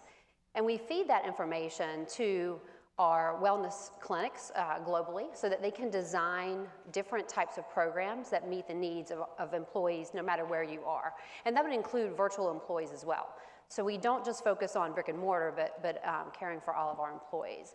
And we certainly see that there's a connect point between the well-being of our employees and the amount of productivity and engagement and a lot of the things that we've heard about today. So wellness doesn't directly fall under the D&I category, but like a lot of things, there's partnerships across the organization to make sure that we're delivering for our employees. I've already thought of so many follow-ups, but Robert, go ahead. Tell us what exactly you do at Chobani and how the Nutrition Center and Regulatory Affairs tie together, if they do, other than with just you being in charge of them. The Chobani Nutrition Center is about a year and a half old, but then again, our company is about 10 years old, so it's about time in that thoughtful process in helping us understand what nutritional benefits are when it comes to healthy dairy, when it comes to yogurt and Greek yogurt, or producers of Greek yogurt, and how those foods fit in a healthy dietary pattern. The everyday consumer isn't necessarily aware that there's a lot of benefits, essentially looking at a food and deciding what's in it for me, literally. How do you integrate that in our innovation, in our R&D efforts? How do you use the research that's current that we develop? How do you get consumer insights into the process so that we're delivering that nutritional benefit that people are looking for? That's the role we play. It's for an internal benefit, so our healthful wellness for our employees is at play, and we contribute to that. So we're a nutrition voice helping internally for our employees to really embody what Chobani and the brand purpose is all about. And then it's for the communities that we support, and it's helping people build healthier patterns in the outcome. Nancy, I was wondering what came first. You know, you've clearly seen a business case for building wellness into the workplace. Did you do it and then quantify it, or did you use outside data to convince management? I would say because American Express is a company that values information and different types of data, there were a few things that had come up in the beginning that we learned from our employees through our employee engagement survey. And that kind of created a broader thinking of, if we look at more data, both internally and externally, not just around you know, the health of our employees, but also linking it to engagement, linking it to creating things that are important for them, will it create a higher productivity in the workplace? And that's what we found from the external data and research that we looked at. So we took that and we built upon it. So in the beginning, I think it was really more a focus on brick and mortar wellness centers. Okay, if we, and this I think for us, it seems a little bit more like common sense. If you have a wellness center and someone's not feeling well, and they can go to the 38th floor, you know, to the wellness center, it prevents them from having to go outside, make an appointment, and perhaps miss more work. What that's really led to today is a lot of offerings in the workplace, anything from courses on meditation, subsidies for membership for gyms, and not just in our brick and mortar buildings, but also offerings to our virtual employees. So I would say we had a few thoughts, nuggets of ideas. We looked at data, we built on that, and now we have a bigger suite of offerings for our employees. And Paul, do they, is it difficult for you sometimes to make the case to a company that they should build one of these wellness-oriented buildings? Yeah, no, that's actually leading the conversation. What we're finding is across now over 400 projects in 28 countries, corporate headquarters, core and shell buildings, the incremental hard cost to achieve all of the preconditions in the well building standard is amounting to fractions of 1% premium to normal construction. It's interesting when you compare well building versus green building, for instance. I'm going to use a prop. So here's a building, and about 3% of the ongoing cost of this building is its energy usage. Waste management, water consumption, utilities, what have you. That 3% cost input has spawned a $4 trillion industry called green building, okay, trying to reduce that cost. And thankfully, that's now become an economic proposition, 6.5, 7-year break-evens, and the initial premiums of 10, 15, 20% of construction cost incremental have come down. Consider this now, over 90% of the cost of this building, not 3, over 90% of the cost of this building are the people inside of it. Salaries, wages, benefits, productivity, output, attraction, retention, healthcare costs. This is the economic opportunity for the well building movement versus the $4 trillion green building movement. So again, when you can merge medical science with building science and look at categories like air and light and water and nourishment, fitness, comfort, and mind, those are the parameters of the well building standard. It's not that big a leap of faith for the C-suite or the head of corporate wellness, for instance, to understand. Yep, please. To understand. Don't drink all the people. To understand that addressing the built environment first and enabling a passive and constant delivery of preventative medical intentions is probably the foundational element for any corporate wellness program. And if you can increase productivity of the people inside of a building by 1%, that covers the entire energy bill. So yeah, the well-building proposition is becoming quite an economic story. Rob, is it easier to convince a company that is in the business of healthy food to have a healthier workforce, or did you, and are there people that work at a company like that by definition healthier? Well, I think we're lucky because we attract an awful lot of people who like the brand, because right from the start, the view has been about it's better food for more people. That is our goal, and we do that through the way we craft our product, through an authentic process, through simple ingredients, through real ingredients, through not artificial, and and certainly the more healthful benefits in the way we process our food. So it's easy to attract folks to join us. It's also very interesting in that the information we provide, how to build healthy eating patterns, how to balance that with physical activity, how to celebrate that not only at work but at home and in family meals. It pervades. It's not a difficult thing to sell. I think people are very much interested these days in getting those how-tos and making it part of their lives. When the food industry has become so complex, you can offer a simple product. And one that is essentially, at the end of the day, it's believe in food. You can embrace this, whether you're working for the company or whether you're in the communities that purchase our product. You know, that reminds me, I always remember I was at a hospital, which, as some of you might know, hospitals have some of the least healthy employees. And she was in Georgia, which made it worse. She said, you know, they tried to get rid of Fried Chicken Tuesday, and there was almost a riot. But, I mean, do you still offer some foods that might not be described as healthy, or do you try to restrict? Well, our product is inherently a beneficial one, but we understand that there are opportunities. I mean, food should be enjoyed. That is definitely what is behind our company as well. I mean, and enjoyment is not only what you're eating, but who you're eating with, and planning those moments and planning in advance for your meals, and really thinking thoughtfully, mindfully about what you're eating. It is a matter of balancing, and there are a lot of tools that we've developed that we provide to our folks inside the company in terms of our healthful wellness approach, but also what we give to our fans out there and our customers, things like menu models, things to show that you can actually go through a day's diet, include a lot of things, but still stay within your calories. So there is an indulgent now and then, an opportunity for that. But at the end of the day, I mean, it is all about healthful weights and hopefully reducing healthcare costs, and a lot of other benefits that we stress are important. How about when it comes to cafeterias? Are you designing cafeterias to be encouraging healthier eating? So again, the Well Building Standard is a set of protocols and outcomes that you look to achieve. A good example in the nourishment section is looking at portion control.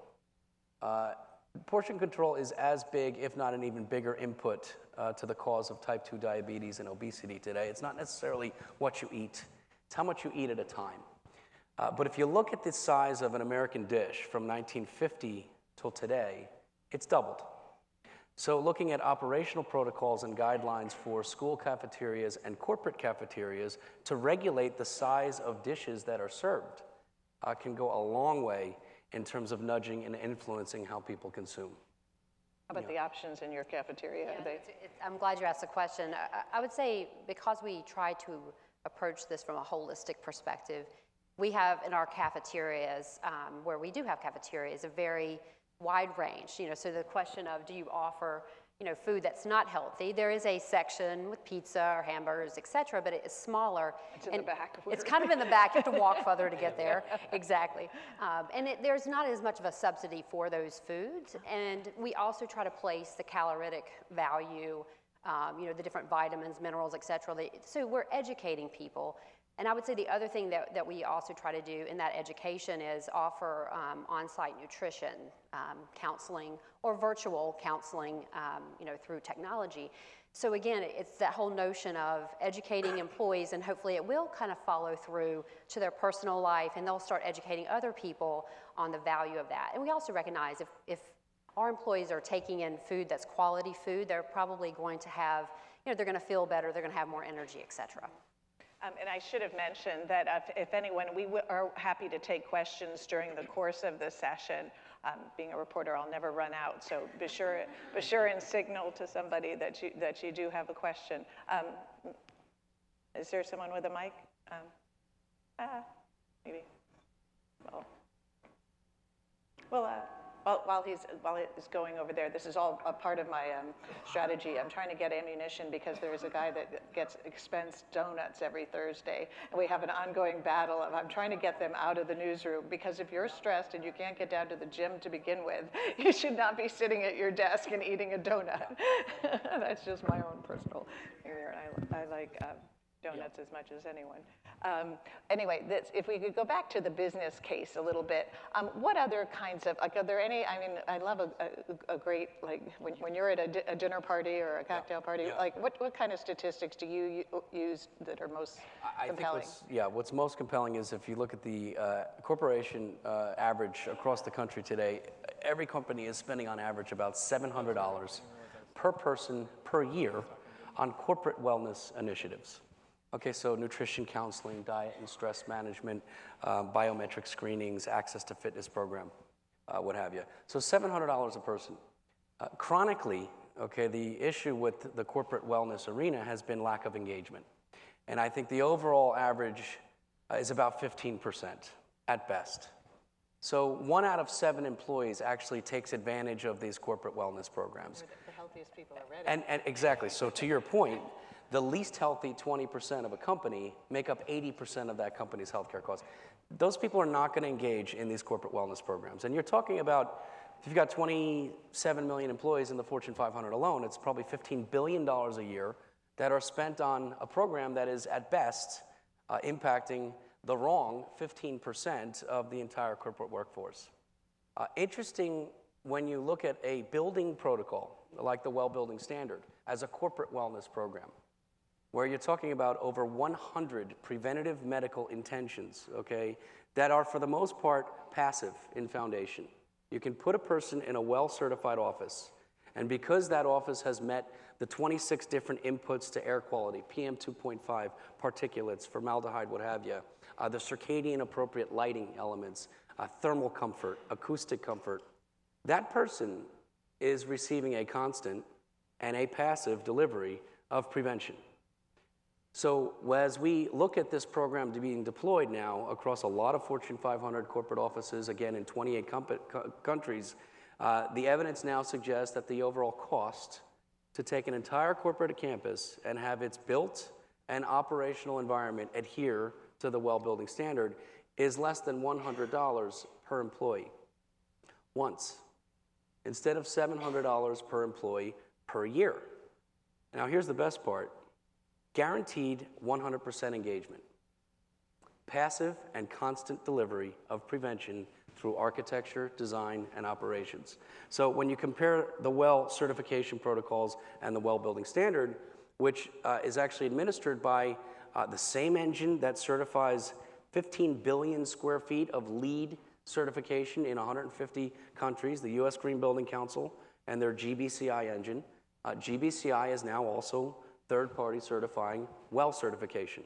So green building and well building go hand in hand. And to your question, the built environment, again, addressing that as a foundation is probably the most effective and economic way to address corporate wellness.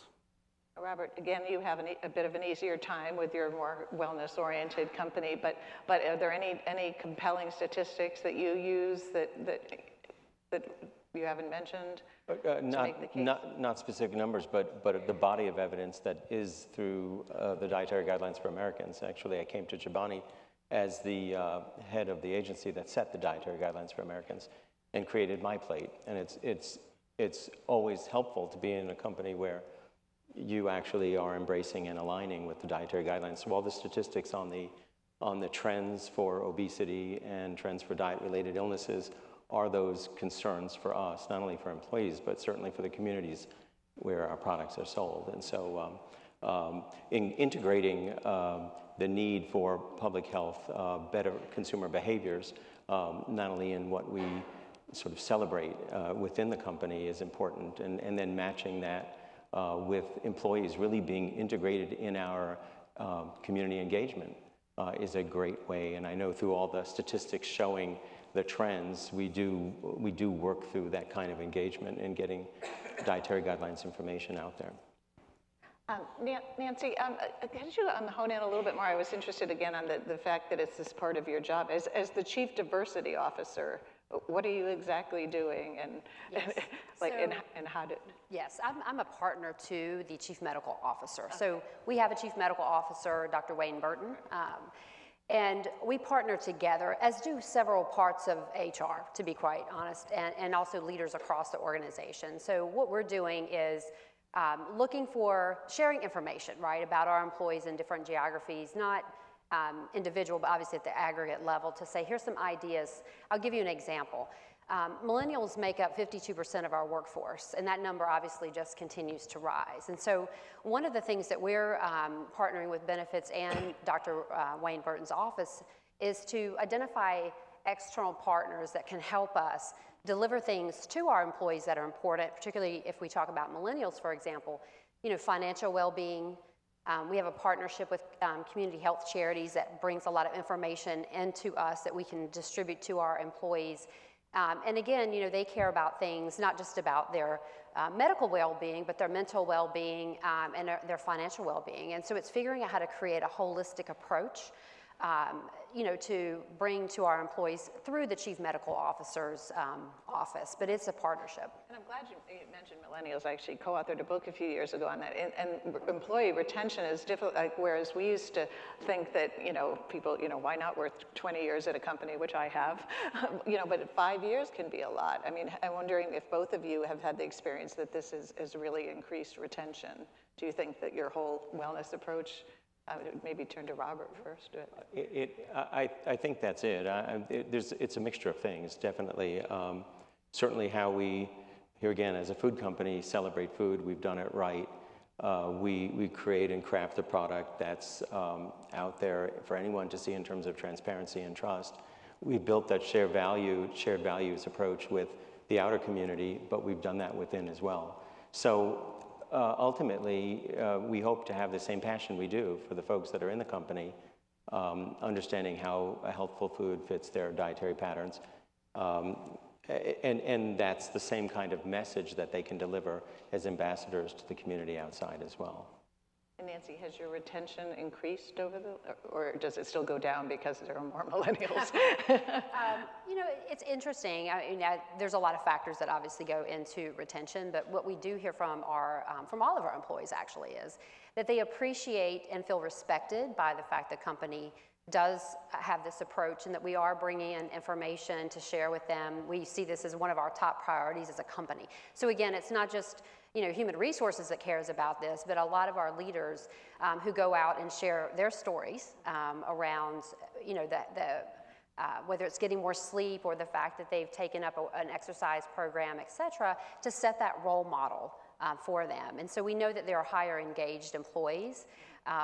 It's hard to pin down if you look across we operate in many countries if it really has had a direct impact on retention necessarily, but we definitely see the productivity increasing. And how many people work for your company, and is it a really great building? You would have to have the best one, wouldn't you? Our offices are well platinum, but what I would say is the company itself has about 100 individuals now, but the beautiful thing about this program is we're accrediting the industry. So the WELL accreditation program is being put forth to architects, engineers, consultants, designers. Look, this is just launched maybe 8 months ago, but there are over 2,000 professionals now around the world that can put into their practice and into their trade how to adhere to the WELL building standard. And hopefully that program gets to 100,000 WELL APs, just like there are 100,000 LEED APs. Young workforce, interesting when you consider millennials. Millennials have been born, okay? So the day they were born, they have been exposed to a health and wellness version of every consumer product category they touch, right? So probably a bad example, water, vitamin water, food, organic food. The question becomes, well, why not their largest consumption? Where's the health and wellness version of real estate? Whether it's the homes they buy, the rental units that they rent in, or where they're spending 10 hours a day at work.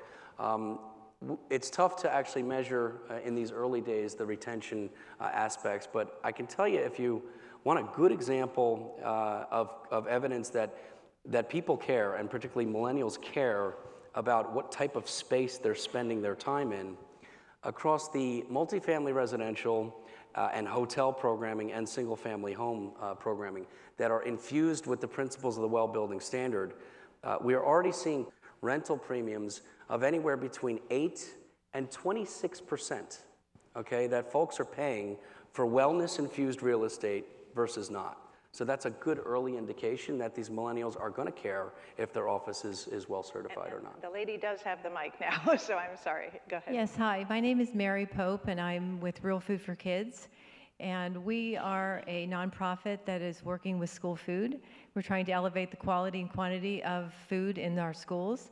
And so I'm very interested because we feel that if you start with a child and give them good food in the schools, they will become lifelong healthy eaters. And some of the issues that you have maybe with the workforce will be easier to solve if you start them young with food. So I'm wondering, from a manufacturer's standpoint, builder's standpoint, what are you doing to help with this in the school system?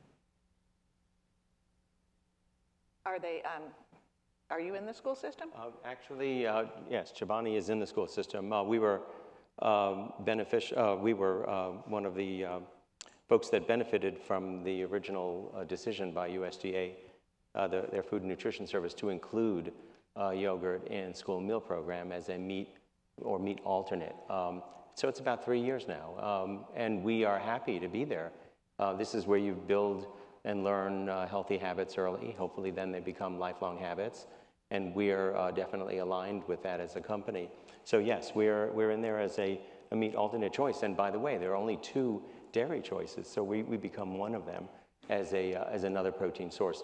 There's a big effort to make sure that, you know, what might be meals at breakfast and lunch, essentially what could be 2/3 of a child's diet, really are the most nutritionally beneficial. And so we're happy to be part of that, and we push for others to be part of that as well, and for the child or children's meal programs, feeding programs, to be really sustained and follow the science as the years go on. So are you doing schools? Yeah, we're really excited to see the first group of well-certified schools come on. The well building standard obviously applies to any 4 walls and a roof, both existing and new real estate. You know, it's key to, if you want to have a societal impact with a program like this, this can't just be for the top-end new construction, new development, you know, kind of commercial office, what have you. I'd say over 1/3 of the projects through the well standard so far are in fact existing occupied buildings that we can show small adjustments to base building operations, and mechanicals can make a huge difference. The schools are key. If a child goes to a school and not only is exposed to, but starts to expect to know that, for instance, the air quality in that school has been third-party validated to be conducive to their pulmonary health. You know, in 70% of the square footage on Earth, indoor air quality is worse than outdoor air quality. If we think of, if you had a glass of dirty water, you wouldn't drink it. Well, you can't make that choice with air. So it's important to have an institutional third-party validating program for the built environment on things like air quality, water quality, for instance. It's more about water consumption, not water usage, like in green building. But when we can get folks at a young age used to these protocols, even on the operational side, used to consuming differently, used to seeing within 30 linear feet of any workstation or desk, visible sight path to water. If people see water, they will drink water. But far too often, we're putting these water hydrating stations tucked away in a pantry. So design and operations can encourage healthier behavior. And yeah, if we can get this into all the schools, that's going to be an incredible leap forward in terms of the problems we'll have, or reducing those problems. I think it's going to be pretty hard for school districts to justify not spending an extra $1 a square foot or 0.5% premium on construction and renovation to ensure that the school itself has been designed and operated that is conducive to the health and well-being of its occupants, where you're sending these kids to school 8 to 10 hours a day. Great question, and yes. I think there was another question. Oh, there are a couple more. Does anyone? Go ahead. Hello, my name is Michelle Viglianti. I'm from the Association of Chamber of Commerce Executives. We're the professional association for chambers in the U.S. and internationally. One of the questions I have is our chamber members, their members a lot of the times are small and mid-sized businesses. What would you say to those small and mid-sized businesses to get buy-in, especially knowing that a lot of times they don't have the capacity, the money to do these sort of programs that you're talking about? So was this directed to the well standard or just in general? In general, but you as well. Okay. Yeah, please. Go ahead. Well, one of the many programs that Chobani has in place is our food incubator, and here we've invited entrepreneurs and companies that are thinking as we do and crafting product that's simple and healthful at its base to be out there and carry that kind of approach to food development out, in the way we have, and learn from it. And so we think that it's a stepwise approach, and understanding that there are increments to making not only employee wellness or helpful wellness programs available, building them. I mean, and that's totally possible, and that's totally valid. And I think over time, as the company grows, there are capabilities that it gets to be able to build more and be out there and engage the community and be in schools, be essentially everywhere where people need to make a food decision, but understand the basis behind it, not only internally but externally. Yeah, absolutely. Yeah, thank you. I would say, listening to employees is very important, and knowing and understanding, what your employee values. And that's not just for big companies, that's for all size companies. I think the other thing for small businesses, and we work with small businesses, is also, is there a way to team up with other small businesses that might be going for the same type of challenge and kind of learn from each other? So obviously you don't want to share confidential employee data, but if you're doing anonymous surveys or confidential surveys and collecting some of that data, you can really target for what's important for your employees and then build from there. I think that's a good, building capabilities is a good way to put it. I would like to add that we're going through exercise with several of the chamber offices around the country, looking at these smaller offices and putting forth a gap exercise to understand the differences between where the office lies versus what it would take to be well certified. This is, to your point, meant to be not just for large multinationals, but to access the entire workforce population. Probably one of the best examples, conveniently, is here in Washington, D.C., which is ASID's headquarters, which is the American Society of Interior Designers. Now, granted, this is a network of tens of thousands of designers. That's a wonderful message to send. Their office, I believe, is about 8,000 square feet. So this isn't a 1 million square foot campus. And they're, I think, a few weeks away from being awarded LEED Platinum, which they've gotten, but also WELL Platinum. So a WELL Platinum designation on a small office with an organization that doesn't have expansive budget. For the most part, the principles in the WELL Building Standard, it's just really about more informed science. Better decisions, more informed decisions, not more expensive decisions, as we finally have brought that medical IQ into the dialogue of our buildings, where we're, again, spending 90% of our lives. We're running out of time.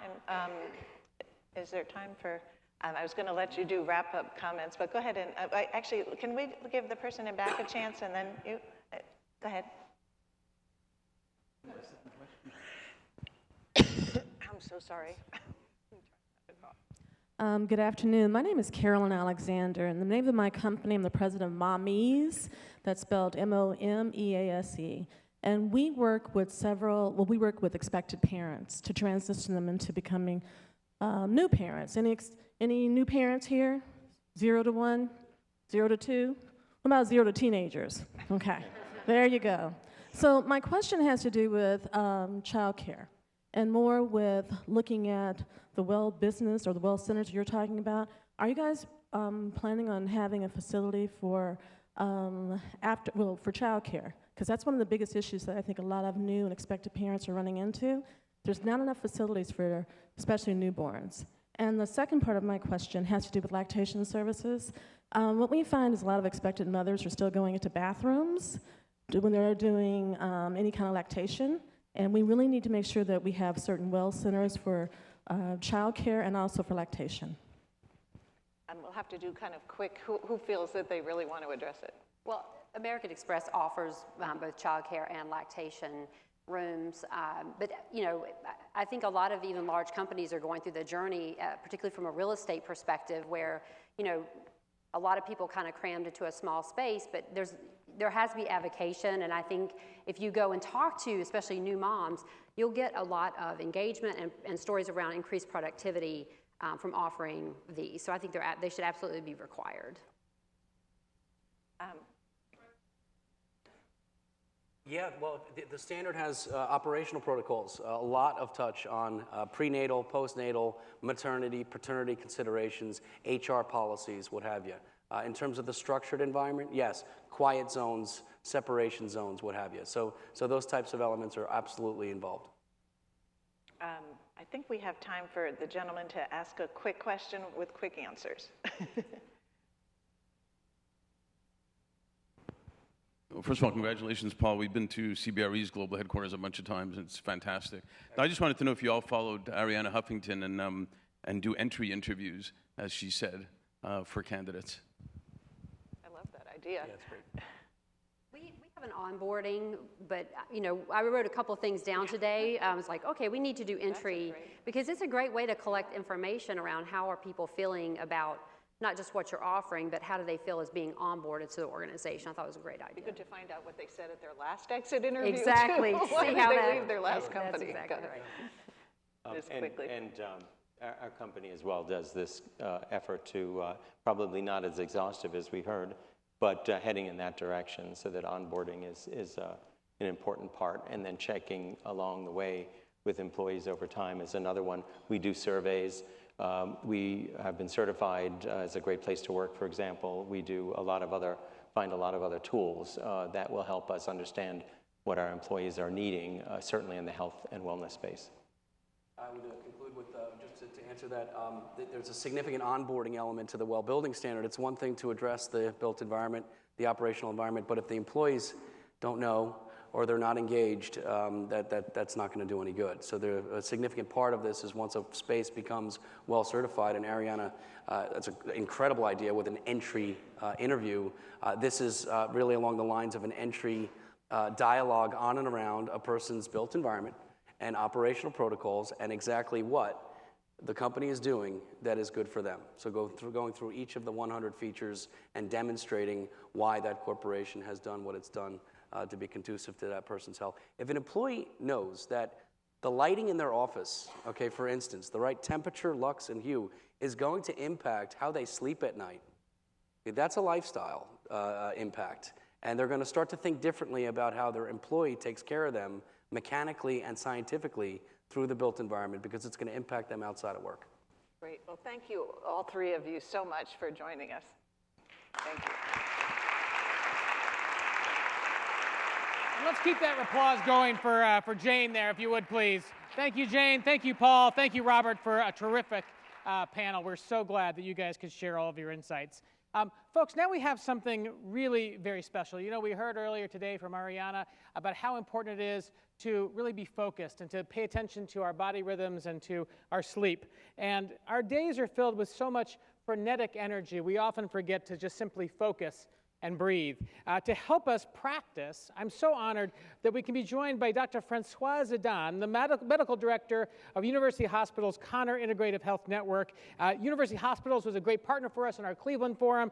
Dr. Adan is now going to lead us in our meditation moment. Ladies and gentlemen, Dr. Francoise Adan.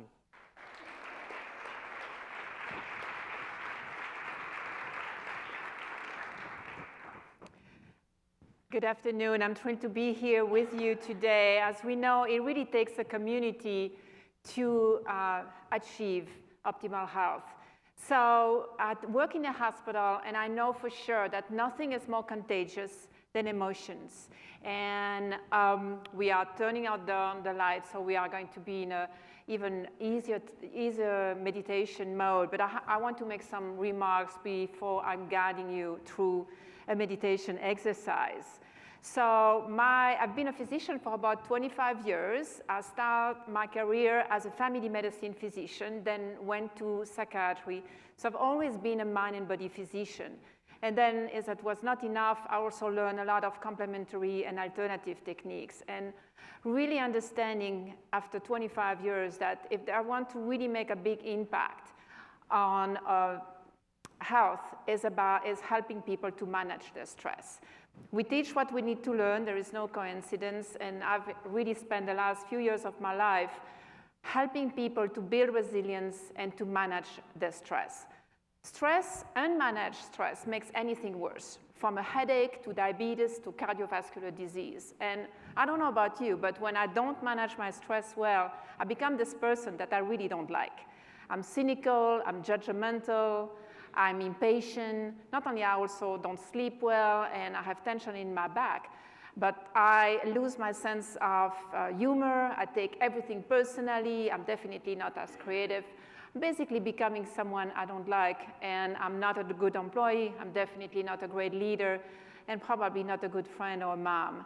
So I spend, as I said, really my career now helping people to manage stress, because I realize how big of an impact it has not only on our emotional health, but our physical health and our sense of purpose and the way we lead our life.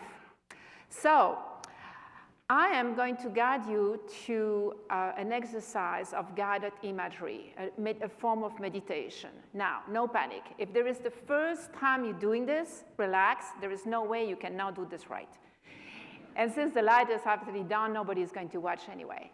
So what I'd like you to do is find a comfortable place, use the back of the chair to support you, or if you prefer, you can simply sit straight. I suggest you close your eyes, but if you prefer, you can simply look down. And this is just to decrease distraction. And as you do that, start to pay attention to your breath. Pay attention to your breath means nothing else than be present.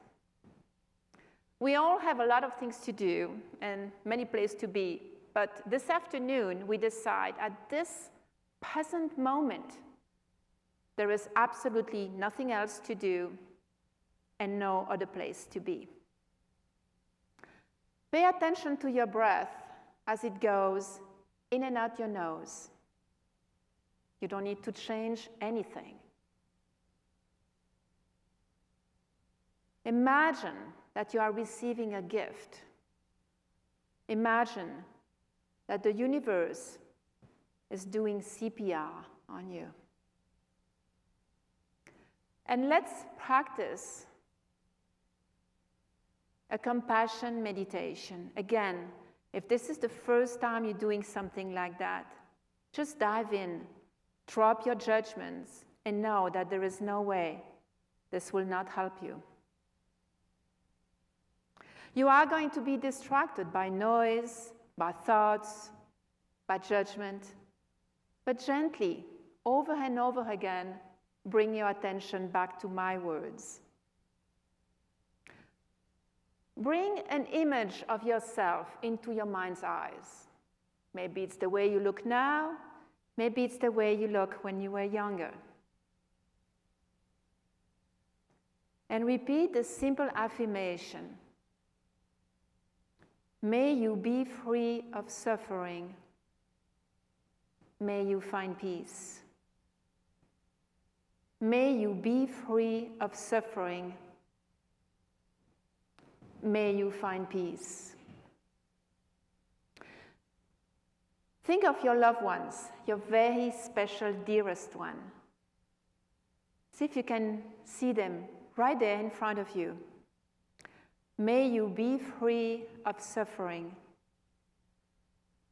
May you find peace. Think of your family. May you be free of suffering. may you find peace.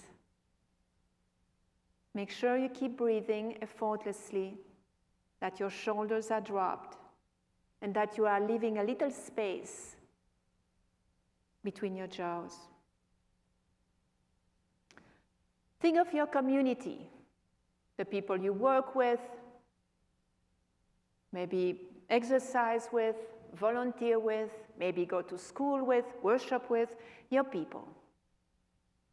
May you be free of suffering. May you find peace. All of us in this room, connected for one day with our passion and determination. May you be free of suffering. May you find peace.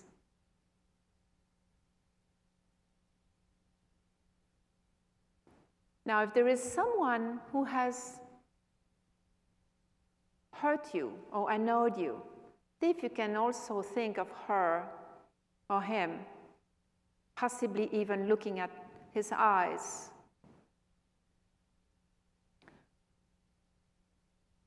May you be free of suffering. May you find peace. Extend this to our entire country, borders to borders, ocean to ocean. May you be free of suffering. May you find peace. Our entire planet Earth, somehow, all of us connected. May you be free of suffering. May you find peace. Now, bring back the most important person. First row, you. And imagine that you are giving yourself a hug. Mean it. May you be free of suffering. May you find peace. May you be free of suffering. May you find peace. May you be free of suffering. May you find peace. Take a moment to notice how you feel. And remind yourself that transforming a community and building a healthier community start with taking care of yourself better. Do something every day, every small, to commit and to live that intention. Take a deep breath in. Breathe out. One more time, big breath in. Breathe out. And open your eyes.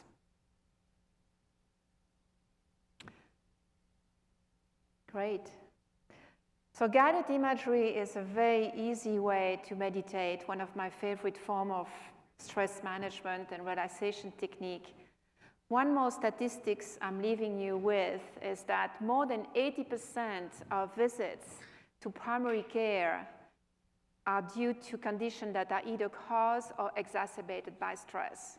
The good news is that if stress doesn't go away, and actually some of it, like stress, like presenting today in front of some people are deeply honored and admired, it's pretty stressful. But stress is not the enemy. What we need to do is really learning how to manage and to navigate and to build resilience. The good news is just a few minutes a day by practicing gratitude, positivity, getting some steps in, or getting into a mindfulness or meditation practice really make a difference. So thank you again for having me this afternoon, and I'm looking forward to the rest of the program.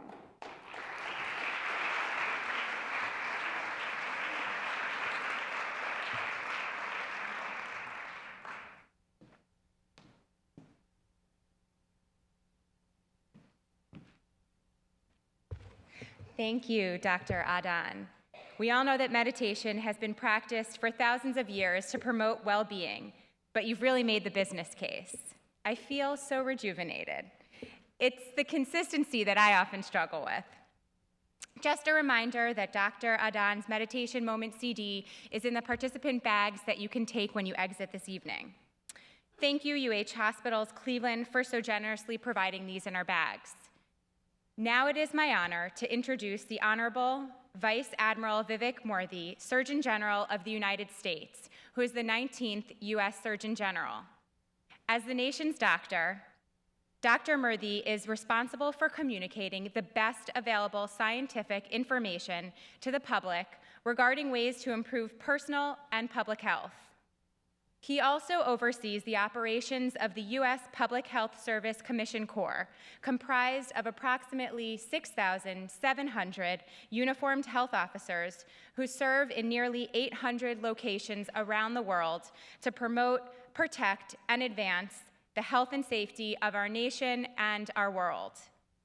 Dr. Murthy has devoted himself to improving public health through the lens of service, clinical care, research, education, and entrepreneurship.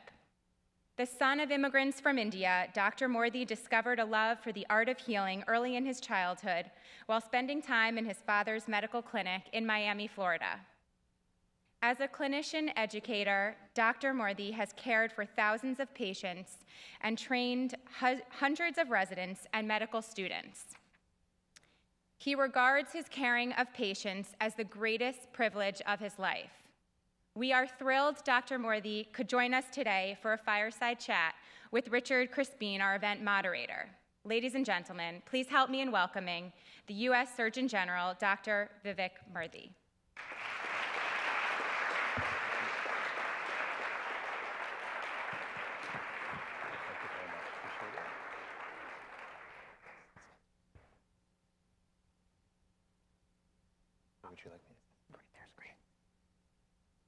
Dr. Murthy, welcome. Thank you for being here. Thank you. It's great to be here. Good afternoon, everyone. So I have to tell you, you caused, well, not you personally, but I think we worked ourselves up into a froth over your title. So you're a general, you're an admiral, you're a doctor, right? So what is a Surgeon General, and what does a Surgeon General do? You could have also just called me Vivek. That would have been a lot easier, perhaps. But it's interesting you asked. So there's a lot of awareness that the country has a Surgeon General. People have heard of the Surgeon General. They see the title on the side of boxes of cigarettes. Hopefully not too many people see that because fewer people are smoking these days. But very few people actually know what the Surgeon General does. So I'm happy to have the chance to tell you. The Surgeon General has two primary responsibilities. One is to communicate with the public about scientific-based information around health so that people can make good decisions for them and themselves and their families. But the second responsibility, which is the reason I wear this uniform, is the Surgeon General also oversees the United States Public Health Service Commission Corps. The Commission Corps is one of the 7 uniformed services within the United States government, and it's the only one that's dedicated to advancing public health and to addressing public health crises when they come up.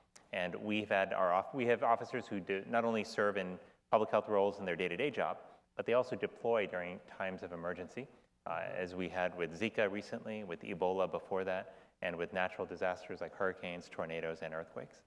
So you're the nation's doctor. You're responsible for bringing us the science-based information so we can make decisions about our health, and you oversee our nation's public health service. Is that right? So when you have to deploy like that, like you were just mentioning, what does that look like? When you mobilize as a public health service, what does that look like? Well, it's an important and exciting time in a lot of ways. It's a very serious time because usually if we're asked to deploy, it's because something usually critical has happened, and that has been in times past hurricanes that have sometimes destroyed large areas and left people homeless and without power and in great need of medical services. Other times we have responded to mental health crises when we've had clusters of individuals who have completed suicide or who have severe mental health challenges. Sometimes we will send teams in to address that. But the way our deployments work is we have officers who really span the gamut when it comes to medical and public health expertise. So we have doctors and nurses, we have pharmacists and physical therapists, we have public health experts, we have veterinarians, we have public health engineers, we have all kinds of folks who work in medicine and public health. And we will pick the right people, depending on what the challenge is, train them up, and then send them over. And our largest recent deployment was actually to Liberia, where we sent hundreds of officers to Monrovia, which is the capital of Liberia, to set up something called the Monrovia Medical Unit, where we provided direct care for folks who had or may have had Ebola. So it's not just here in the United States, it's around the world. It's not just physical health, it's also emotional and mental health. That's correct. Yeah. You know, our Health Means Business campaign, we've been crisscrossing the country, bringing this simple message that communities are healthier when they're wealthier, and when they're wealthier, they're healthier. As the nation's doctor, is that true? And if so, what can we do together, business, government, civil society, to really make that come to life? Well, I think it's certainly true. My grandmother used to say, she didn't have a medical degree, but in all her wisdom, she used to say, health is wealth. She would always say that to us when we were growing up. And she would always say, if you don't have your health, you don't have anything. And she was right, and I've come to realize that more and more as I've gotten older. But it very often is the case that if we look at our society, we realize that illness can drain us in many, many ways. As a doctor, I've seen illness cause a tremendous amount of healthcare costs to individuals and to society. But it doesn't just stop there. We know that productivity losses in the workplace from chronic disease are substantial. We heard some numbers earlier today from Dr. Lavisa More from RWJF. But we also know that there are other costs as well. Recently, I issued the first Surgeon General's report on substance use and addiction, and one of the statistics I shared with folks there is that the cost of addiction alone is $442 billion a year to our country, and that's in healthcare costs, it's in productivity losses, but it's also in criminal justice system costs. So there are a range of costs that accrue to us, but there's also a cost that we don't talk about very much, which is actually that when people are ill, they also tend to engage less in volunteerism. Their civic engagement goes down. And we don't often quantitate just how much that is worth. The number of hours that people volunteer and help out at schools, that they put into volunteering for food drives or with their local food bank, or volunteering to raise money for causes that are important, like cancer research. This also diminishes as people are more suffering more with illnesses and are unable to give of their time and of their resources. So the costs are really multiple, which is why it's so important for us, as not just as a public health and medical community, but thinking about our partners in the business community. This is why it's important for us to focus on prevention. But as good as and rational as that sounds, that is not how our country has operated historically. We have put the lion's share of our resources into treatment. And for that reason, we have some of the best treatment facilities in the world. But we have paid relatively little attention and made relatively little investment on the prevention side. This is despite the fact that most people would rather prevent diabetes than get it. And so when I think about where can our partners in business help, I think one of the most powerful roles you can play is in helping us close this prevention gap. And that's a gap that is partly policy and structural. It's one where we know that on a policy level, we do have to invest more. And not just prevention research, but in prevention programs. To go back again to the subject of addiction, it turns out that we have programs, prevention programs, that return up to $64 for every $1 invested when it comes to substance use prevention, but very few of them are actually being utilized. Instead, we are paying billions and billions and billions on the other end for treatment in criminal justice system costs and in lost productivity. So this is a classic example where we have a gap not just in investment and in research, but also when it comes to implementing programs that we already know work. But finally, I would say that there's a culture piece to this gap as well. Because in order to really make prevention stick, we have to make it part of our culture. We know that there are certain key elements of prevention having to do with nutrition, with physical activity, with emotional well-being. But these are not pillars that are built most readily in hospitals and clinics. These pillars are built in communities, in the family, in the home. They're built in the workplace, where people spend a third or more of their lives, and they're built in schools. And that's why we need schools and families and employers to be an important part of helping to create that culture. And that culture looks like a workplace that supports healthy and nutritious food. by choosing to offer that to its employees. It looks like a workplace that prioritizes and celebrates physical activity and builds its physical workplace in a manner that actually promotes that. And it also looks like a workplace that prioritizes and gives license for people to care about emotional well-being. You know, I really loved the meditation exercise that we just did, so thank you so much for leading us in that.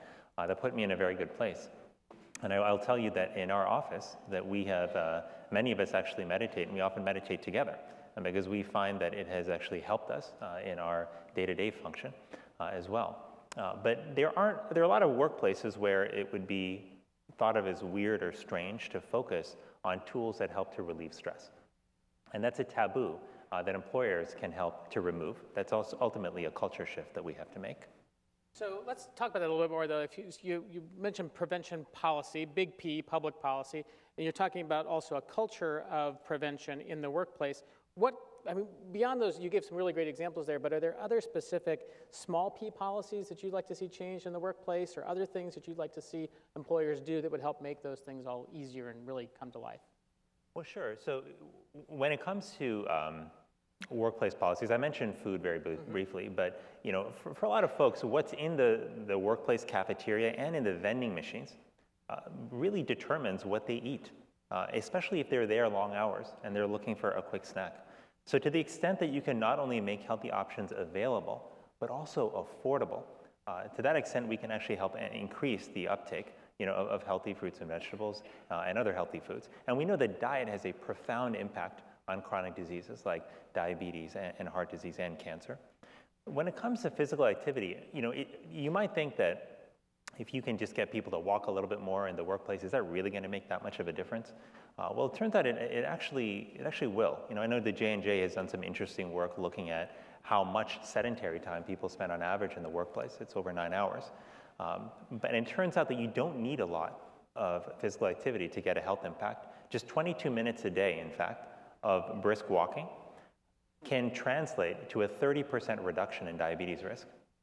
And I guarantee you if I bottled that up and put it in a pill and sold it, I'd do quite well. But people are more likely to take that pill, actually, than they are to walk for 22 minutes. And that's why what we have to do is make that easier in the workplace. One of the things that helped me in one of my former workplaces, in fact, was that they did a step challenge. I remember one year where they had us in the hospital, recognizing that doctors can get just a bit competitive at times. They had us form teams of folks, teams of 8, that would do an 8-week step competition and compete against each other. Now, before this, I will tell you that everyone would complain, we don't have time, we're always having to fill out paperwork, we're doing this, we have no time with our family, we can't walk, we can't do anything. But when they introduced that element of competition in it, somehow people were racking up 30,000 steps a day, 40,000 steps a day. We were like, what are you guys doing? But here's what they were doing, is they weren't necessarily adding hours to their day, they were taking things that they would do normally, meeting up with a friend for coffee, and translating those into walking activities. So they started walking with their friends. They started doing walking meetings instead of sitting meetings. That was part, and much of that behavior change persisted long after that competition ended. And I was one of the people who benefited from that. So I do more walking meetings now than I have ever done before, in part because of that experience I had in the workplace years ago. So that's how workplace changes can actually expose people to new ways of engaging in physical activity, and you can also make it fun as well. And lastly, we talked about emotional well-being. I know we'll probably talk about this a little bit more, but there are a lot of contributors to emotional well-being, and there are a lot of ways that workplaces can contribute to enhancing it, starting by as simply as facilitating conversations about stress and stress management and emotional well-being in the workplace, to giving people opportunities to try different techniques, whether it's gratitude exercises, whether it's meditation, like we just experienced, or other tools, of which there are fortunately many. You mentioned emotional and mental well-being, and one of the things in our regional forums that we've heard around the country is that a lot of employers feel very hesitant about starting conversations about health, especially about mental and emotional health in the workplace. What advice would you have for somebody who feels like they want to start that conversation? Well, let me give you an example of an experience that I'm sure that everyone here has had. All of us at some point or another have had a friend or a family member who has lost a loved one. And we know that in that circumstance, sometimes people can tiptoe around and say, gosh, I don't know, I don't want to say anything, I don't want to bring it up again, make them feel bad, etc. But we often find that when we approach that person and express our condolences, that they feel a lot better, that we feel a lot better because of the connection that we forge, and they feel that there's somebody who cares about them there. When it comes to discussing mental health and emotional well-being, there's a similar dynamic at work. Many, many people in our country are suffering from a lack of emotional well-being. Some are dealing with outright diagnosable mental illness, but they don't often feel that there are comfortable environments where they can admit that and talk about that. In as open an environment as we have in our office, I had a gentleman a couple of years ago who told me, he said, if I sprained my ankle over the weekend and had to go to physical therapy 3 times a week, and that's why I had to be out during the day, I would have no problem telling you guys. He's like, but if I had a breakdown and had to go and see my therapist a couple of times during the week, I'd be really hesitant to tell people that that's why I needed to be out. And so this is not an easy thing for people to talk about, but I will tell you that 9 times out of 10, when we create spaces for people to actually talk about their challenges when it comes to mental health and emotional well-being, people respond, especially if that environment can be created in a way that's non-judgmental, that's nurturing, and especially if there's leadership by example. And if there's one thing I would recommend there, it is that leadership by example part. When we share, we give people the permission to share themselves. And when people see their leaders stepping up and sharing their experiences of their friends, families, and loved ones, that says a lot. And it gives them the feeling that the workplace may be a safe place where they too can share, where they don't have to be ashamed of the challenges that they're dealing with when it comes to their mental health. So create safe spaces, be a role model, and demonstrate and lead by example, and do the things that we model the behaviors we want other people to take on. You know, guys, I want to come out to you in the audience in just 1 second. I'm going to ask one more question, so please start raising your hands so that our mic runners can get to you. But Dr. Murthy, what can you and what can the nation's public health system do to help the business leaders in this room? Well, I think there's a lot that we can do together. You know, from my side and from our side, you know, in the Public Health Service Commission Corps, we are more than happy to support you whenever you need scientific-based information to back up programs that you want to build, whether they're around nutrition, physical activity, or around emotional well-being. We're also happy to share with you best practices that we have seen in other parts of the country, in case that's helpful as you're thinking about how to build something in your own workplace.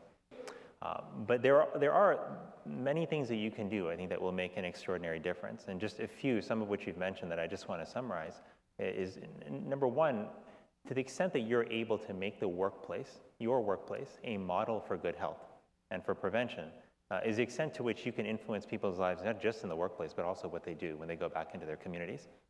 And that doesn't have to be a complete, massive, expensive overhaul of your workplace.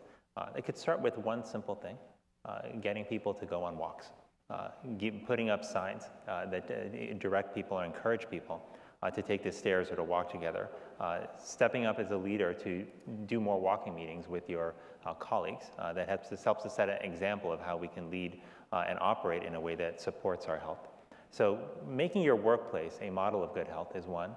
The leading by example, I want to keep emphasizing that because you know, people used to, I recently became a father about 5 months ago, and people told me, they said, when your son grows up, you can tell him all that you want to tell him, but he's going to learn more by what you do than by what you say. And I think that they're right, and I'm trying to keep that in mind as our baby grows up. But I think in the workplace as well, people take cues from what their leaders do, and not just from what their leaders say. So the extent that you can lead by example, it's very powerful. And lastly, businesses can play a really powerful role when they get involved in the community outside the workplace. And what I can tell you, having had the great privilege of traveling across our country and meeting people in communities, you know, in rural and urban areas, in rich and poor areas, and everything in between, is that folks need more help when it comes to translating good ideas into action. They need groups and entities like their local employers to help support them if they want to do community walks, to help support them if they want to actually build a park in an area, in a green space that will help clean up a neighborhood so it's more safe for kids to walk around in.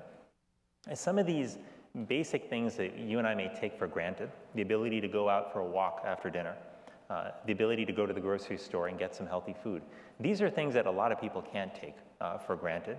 And while it's easy to say, eat fruits and vegetables and be physically active, I realized very quickly when I was a doctor that if you tell a patient to go for a walk after dinner, but taking a walk after dinner means taking the risk of being mugged or shot, they're not going to take a walk after dinner. And unfortunately, too many people live in neighborhoods that are not safe. So to the extent that as employers and as community leaders, which is really how I see employers, the extent that you can actually partner with the YMCAs in your community, with faith-based organizations, with the local clinics and hospitals, with the local schools, to help support some of these wellness initiatives around activity, nutrition, and emotional well-being. To that extent, you'll be able to make these initiatives more sustained and more impactful. And that kind of engagement, that kind of cross-sector collaboration is really what we need more of in communities across the country. So we as business leaders can rely on you and your colleagues for the science and the data and as a source for best practices. And you'd like to see us as business leaders transform our workplaces into models of health, to lead by example as leaders, and to get out and get involved in our communities. That's right. That would be fantastic. Excellent. Who's got a question? Right there, please. Or who? Right here. Yeah, go ahead. Me? Tell us your name. Hi, I'm Michelle with the local health department in Colorado. And I just want to mention in terms of practical tools that are available, two come to mind that are really easy to implement in the workplace. And the first is a Make It Okay campaign. And that is a great way to start conversation. Also, mental health first aid. Another great program. There are a lot of local organizations that will offer that for free on site. And I just wanted to make a plug. We're doing some work under a 3-year grant through local chambers of commerce, bringing employers to the table, keeping them engaged monthly, and introducing them to evidence-based programs, like I just mentioned, including the diabetes prevention program. There's so much out there, and it's free and available. So the employers need that kind of chamber support, though, to keep it on the top of the list. Excellent. Right there. Can we get a mic right? You see her? Hold your hand up high so we can see it. There you go. Tell us your name, please. Hi, my name is Jessie Belma. I work for Context Partners. It's a design firm focused on relationships. And my question is about leading by example and creating safe spaces in virtual work environments. A lot of people work remotely or virtually, so how do you lead by example, and how do you create those spaces when you're not in the same physical space? So lead by example in the virtual environment? Yeah, great. Well, that's a great question. And I think that the virtual environment that more and more people are working in has created some real challenges, right? We're ultimately, I think, are social creatures. We're used to seeing people face to face. But with that said, I still think it is possible to share and to build relationships in a virtual context. In some cases, as we've seen actually with telehealth and telepsychiatry in particular, sometimes actually that virtual distance can initially create a bit of a buffer that can allow people to start sharing in what seems less of a less risky sort of context. But I think that your ability as leaders to share stories based on your experiences, to talk about your own experiences or perhaps your challenges with managing stress, with dealing with mental health challenges in your own families, that's something that you can share virtually as well. We have, in my work environment, we have our teams spread across multiple locations, and this is a challenge that we face as well.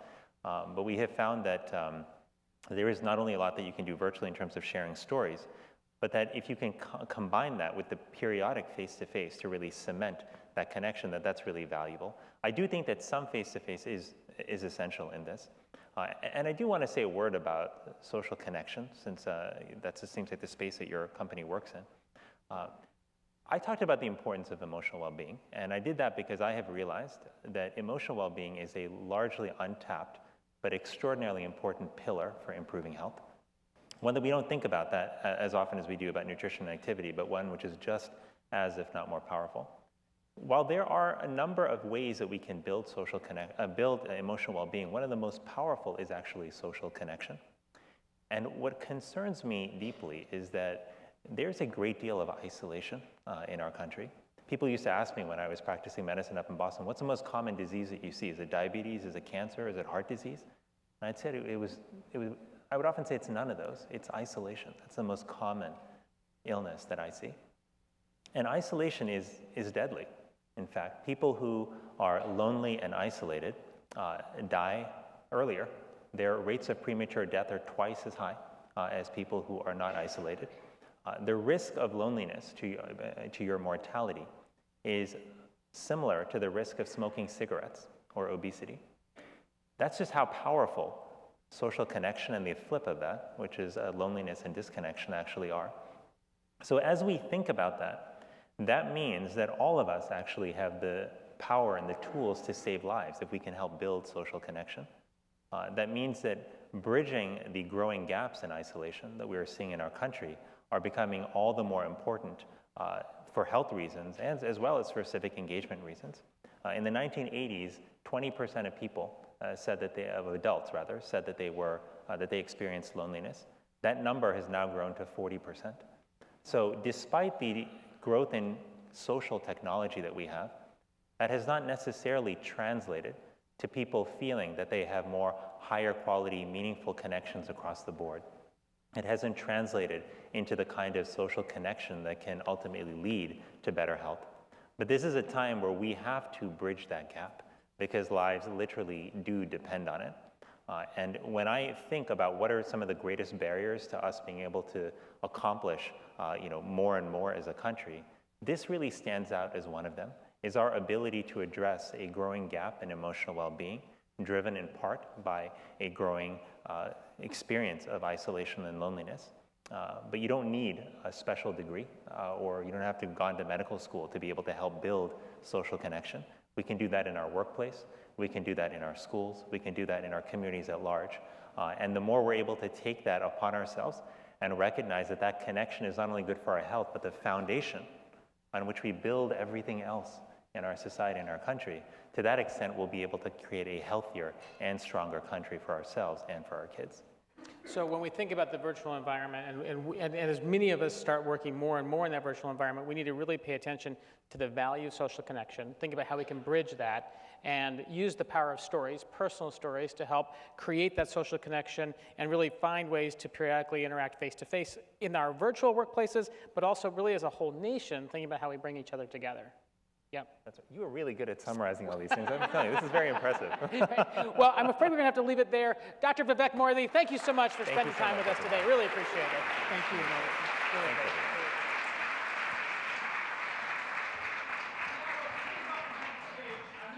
Cohen. Big hand for Elise, please.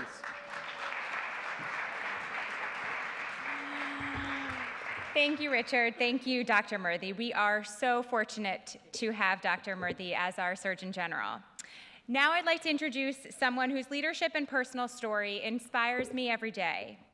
Daniel Lubetzky, founder and CEO of Kind Snacks, will offer his insights during today's mission moment. Good health is good business. Few people understand that more than Daniel himself. On Kind's website is a quote by Henry James. 3 things in human life are important. The first is to be kind, the second is to be kind, and the third is to be kind. I just love that. And that, ladies and gentlemen, is Kind's corporate philosophy as defined by its founder and CEO, Daniel Lubetzky. Kind's journey epitomizes the private sector's role and opportunity in change and innovation around health. We are honored to have him with us today. But first, a little bit about Daniel. Daniel's on a mission to make the world a little kinder, one snack and act at a time. Under his leadership, Kind is the fastest growing U.S. snack company, and through the Kind movement, has inspired more than 1 million Kind acts since the company's inception in 2004. A pioneering social entrepreneur working to build bridges between people through innovative models, Daniel is also the founder of Peaceworks Incorporated, a business that fosters cooperative ventures among neighbors in the Middle East, and co-creator of Mayette, a fashion brand that partners with artisans to promote entrepreneurship in developing economies. His commitment to creating economically sustainable and socially impactful business has been lauded by Business Week, Time, Advertising Age, and Entrepreneur. Daniel has also been recognized by the World Economic Forum and the Skoll Foundation. And in 2015, former President Barack Obama and Commerce Secretary Penny Pritzker named him a presidential ambassador for global entrepreneurship. He's the author of the New York Times bestseller, Do the Kind Thing. Please join me in welcoming Daniel Lubetzky.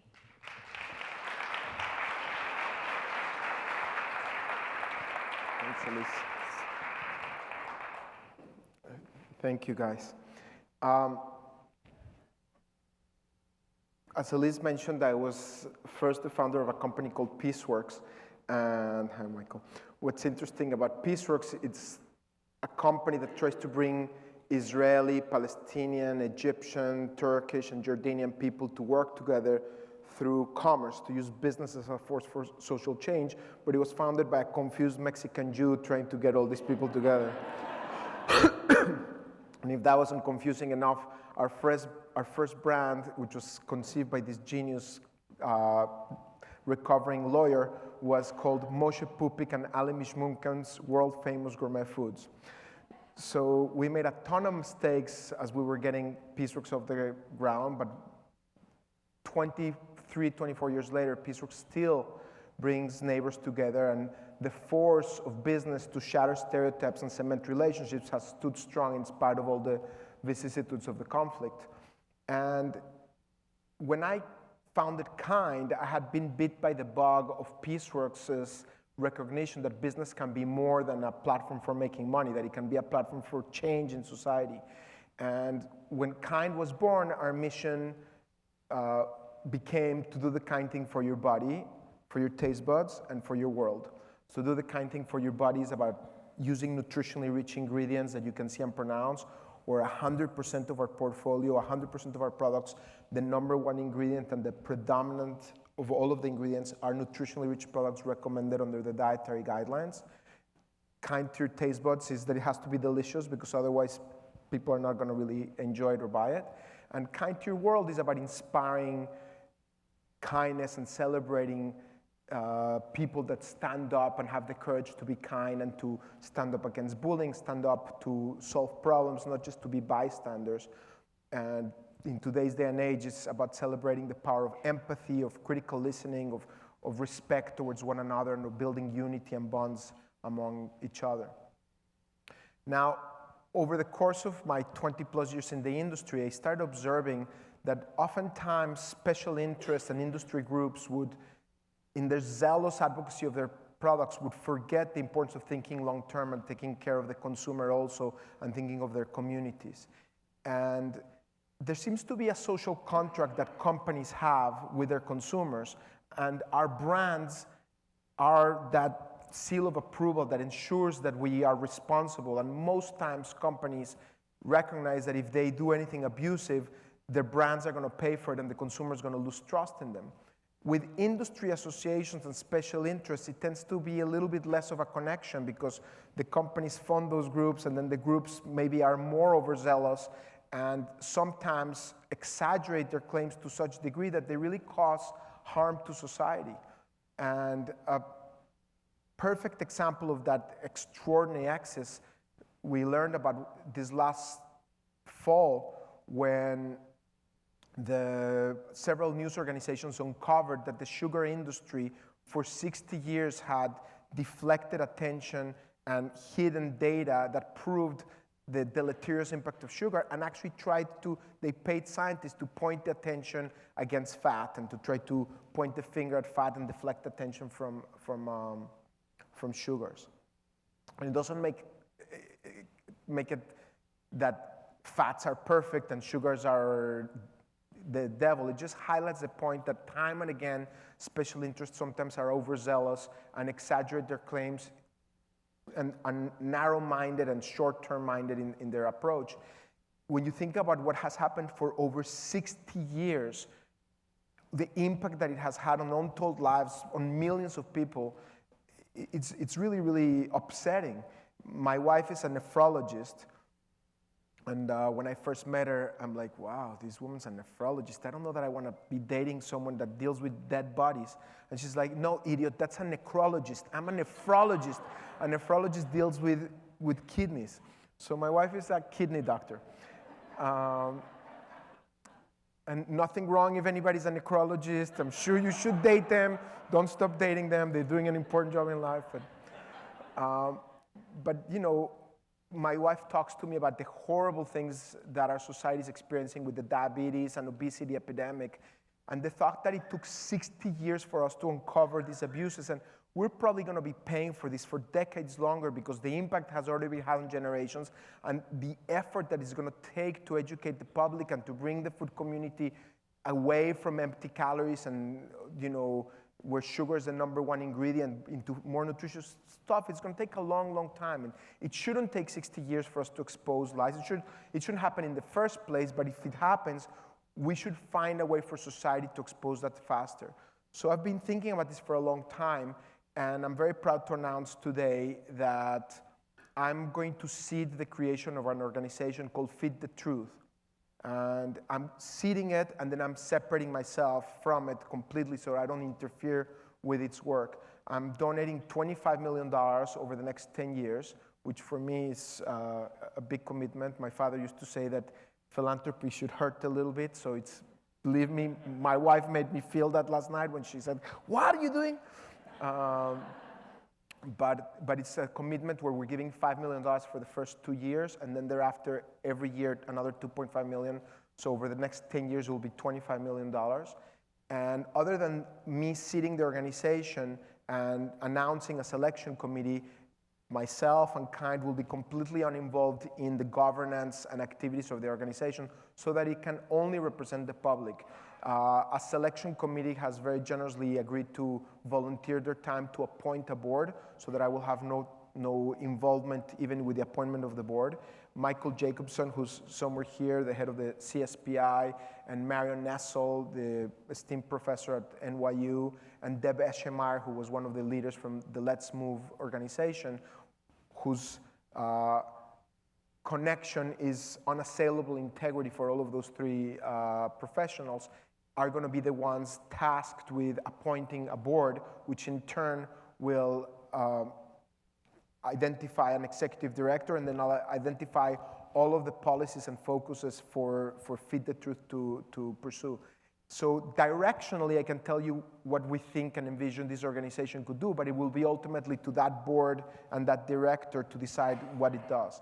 But we think that it might make sense for Feed the Truth to sponsor investigative journalists so that they can have more resources to identify abuses in our industry and prevent them, and increase the cost for people to exaggerate by knowing that there will be more resources for investigative journalists. And in today's day and age where traditional media is under so much pressure from new media, it's very important to identify resources for journalists to be able to go deeper, or to identify resources to do independent research and to sponsor independent research that is not clouded by corporate interests, or to sponsor educational efforts for the public or policymakers to try to use science to advocate for the public good.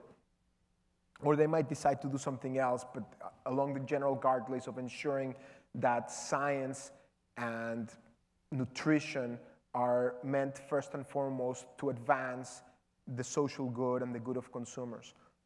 I think this is going to make sense for society. I hope that it's going to advance public policy. It's kind of tragic because when you really think about it, most nutritionists and doctors and public policy advocates do have a lot of consensus on what are the answers for our health. And we as consumers are quite disconnected from that because we live from fad to fad, and it's harming society. So if we're able to amplify the voice and provide tools to those people that are every day in and every day out are fighting the fight to represent the healthy protagonists that tend to not have as many resources as things that have big advocates like sugary beverages or something, I think it's going to be a good contribution. But it's also a good contribution for companies because I think in the long term, if we think long term, is going to increase the credibility of the food community and increase the likelihood that consumers are going to trust food companies, as opposed to what's happening today, where consumers feel that they cannot trust any of these brands because of the history that we've been experiencing. So I hope that you guys will learn more about the initiative. It's called Feed the Truth. You can visit the website, and I hope you'll find a way to get engaged with it. Thank you so much.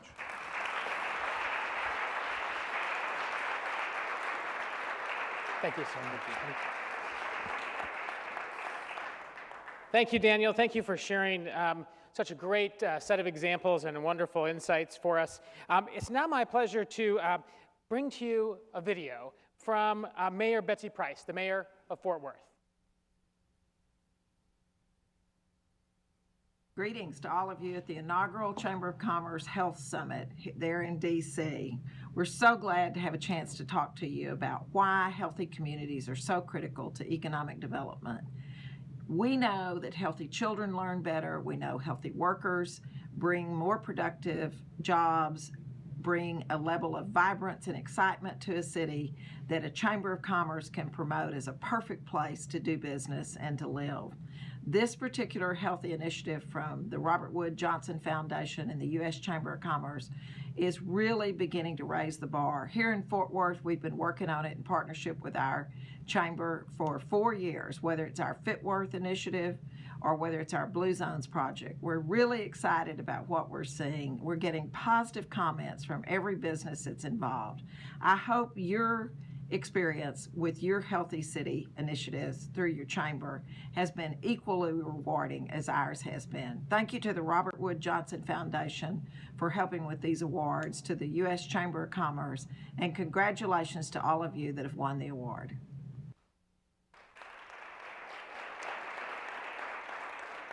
They asked me to make sure that you knew that Mayor Price was from Fort Worth. They weren't sure you'd be able to tell if she was from Texas from her accent. I can tell you, Mayor Price is a terrific advocate for health there in the Fort Worth community.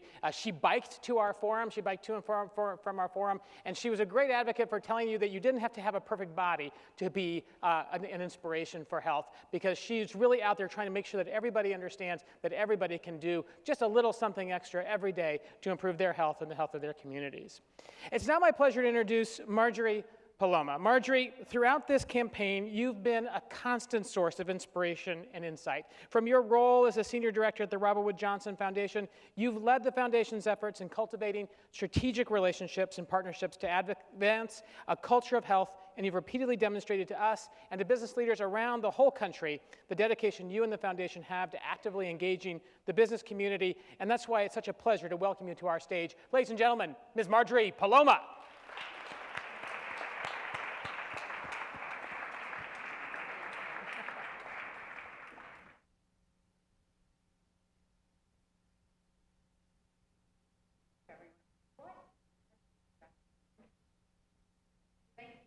Podium mic. With you. I'm excited to talk to you about the importance of partnerships for improving health and how you can lead those efforts in your own communities. Having the opportunity to live a life that's as healthy as possible is a critical part of what it means to be in America. And to truly achieve this type of change, it will take all of us working together. As Risa mentioned, we are the nation's largest health foundation, and that means that improving health is our sole mission. But businesses of all sizes can improve the health of consumers, can improve the health of their employees and their communities in ways that we cannot. You've heard some of that here today. By having healthier products and practices, by helping employees and their families be healthier, and by making communities better, healthier places to live. Because long-term success depends on employees, and attracting talent depends in large part, on whether the community is a good place to live and raise a family. But if improving health was easy, then everyone would be healthy, right? Improving health and well-being requires many, many partners and a lot of collaboration. It includes people working in fields like education, housing, transportation, and environmental health. In my role at the foundation, I look across all of our partnerships within businesses, nonprofits, and government to really foster these sorts of partnerships and coordinated leadership to drive impact. I think about who should be at the table with us, but also with each other. Not just the Chamber Foundation, not just local chambers, not just business leaders with you, but with groups far-ranging as the San Francisco Federal Reserve, the American Planning Association, the United Way, and the National League of Cities. You've heard today, and you will continue to hear today, and tomorrow, from some of the businesses at the forefront of leveraging the power of partnerships to improve health. Some partnerships that we're involved with that I'm personally excited about include, first, a partnership that transformed our food system for the better. The Healthy Weight Commitment Foundation. It's a partnership of 300 corporate and nonprofit partners, including some of the nation's most iconic food and beverage companies. Some of you are here in this room, in the audience. Campbell's, PepsiCo, Nestle, Kellogg. They pledged to remove 1.5 trillion calories from the market by 2015. And they didn't just meet their goal, they blew it out of the water. They took 6.4 trillion calories off of store shelves, 400% above their original goal, and they did it ahead of schedule. But the best part of the story is that according to a study by the Hudson Institute, sales of the lower calorie products increased by more than $1 billion, while sales of the higher calorie products increased by only 300 million. A second study showed that over 5 years, more than 99% of total growth in those companies were driven by lower calorie versions of the products that they market. So the second partnership that I'm excited to share with you addresses the unique needs of communities and regions. We're working with Humana to learn how a business can be a catalyst for improving health. In New Orleans, where residents are overwhelmingly suffering from diabetes, congestive heart failure, and some of the behavioral health problems that our Surgeon General just described, Humana and RWJF, we are working hand in hand with the community to identify and understand the root causes of poor health and really see what we can do together. Our goal and the challenge really is to turn the healthcare system's focus to health rather than disease and make sustainable, positive impacts. And by engaging deeply and authentically with the community, this effort brings a deep understanding of the barriers, the challenges, and the priorities that are critical to making and sustaining improvements in the health of Louisianans. And we are committed to learning from the experience in New Orleans and to sharing all of those lessons with communities across the country. The third partnership is about building a pipeline to good jobs. Now, our Culture of Health Prize, it's now in its 5th year. It's all about rewarding local partners who have identified a health challenge and have come together around it. In Spokane, Washington, the local chamber, community businesses, nonprofits, religious groups, youth development, and juvenile justice organizations, they came together with families and the school system to increase high school graduation rates. And as a result of this partnership, rates increased from less than 58% to more than 80% in 7 years. This is graduation, and this created a pipeline to good jobs. As you know, education and jobs are critically important, not just to health and well-being, but also it creates a good climate for business. Now, collaboration is not new, but working together across sectors towards a shared goal and what we've seen today, it takes commitment, it takes courage, and it takes leadership. So I can look out into this crowd and know that I don't know all of you. And what I'm going to invite you to do is to really take a second to look around the room, find someone that you do not know, take a minute, introduce yourself, and share your story, because that is the start of a relationship, and it could be the beginning of a powerful partnership. And we at the Robert Wood Johnson Foundation, we are honored to help catalyze this work, and we commend all of you for taking action. So let's do it.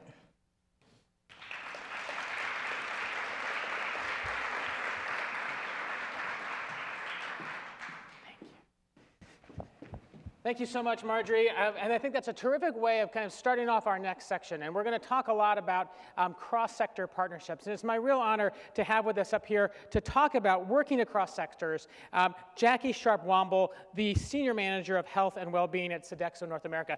Welcome, Jackie, if you would. Thank you. Thank you, thank you. So, Jackie, you know, Sodexo is a quality of life service company. How are you looking at the challenges facing your workforce and really your customers and our whole community? Yes, so we look at it as a challenge. It's an opportunity. It's an opportunity to innovate as well as partner, what this is all about. And if you think about our company, we are, for those of you who don't know what Sodexo does, we are a quality of life services company.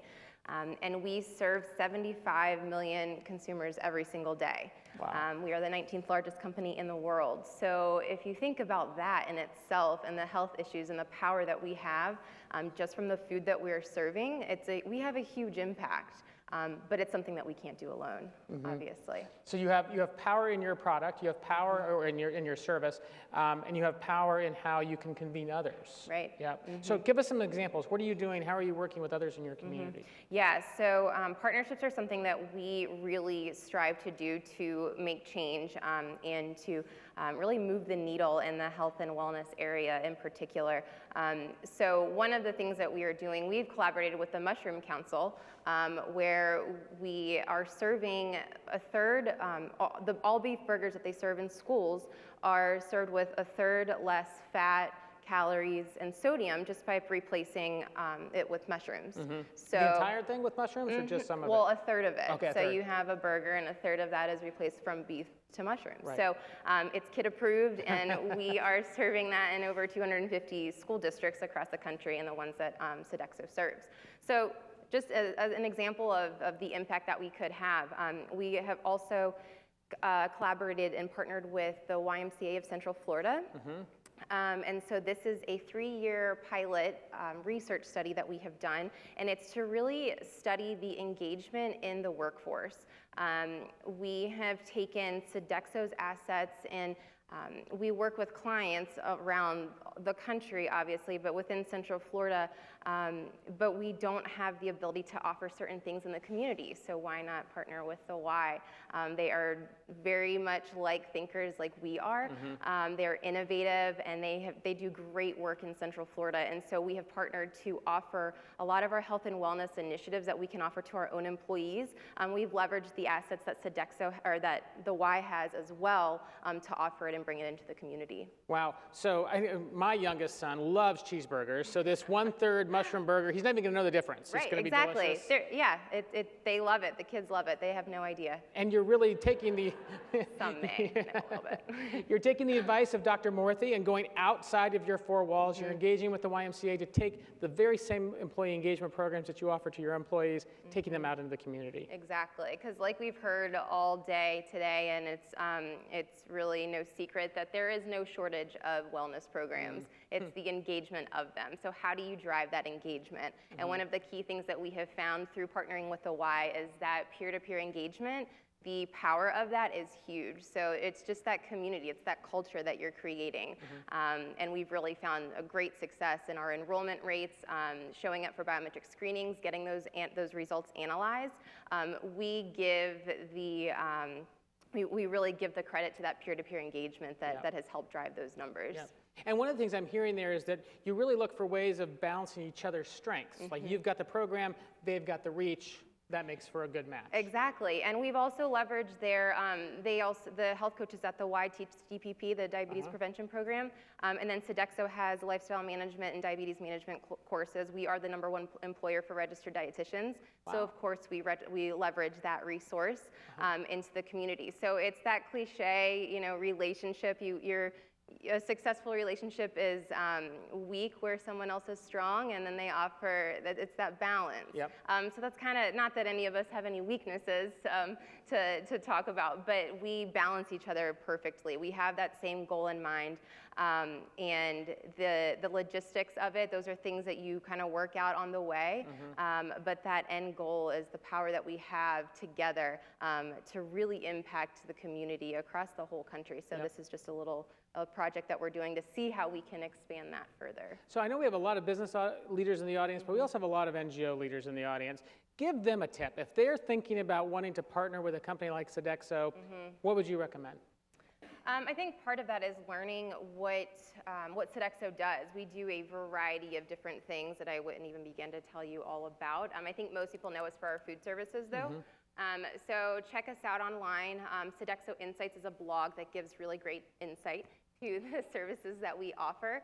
And then if anybody hears today, if something that they think that they could, work with us on, we're not an expert in everything, and that's when we reach out for partners.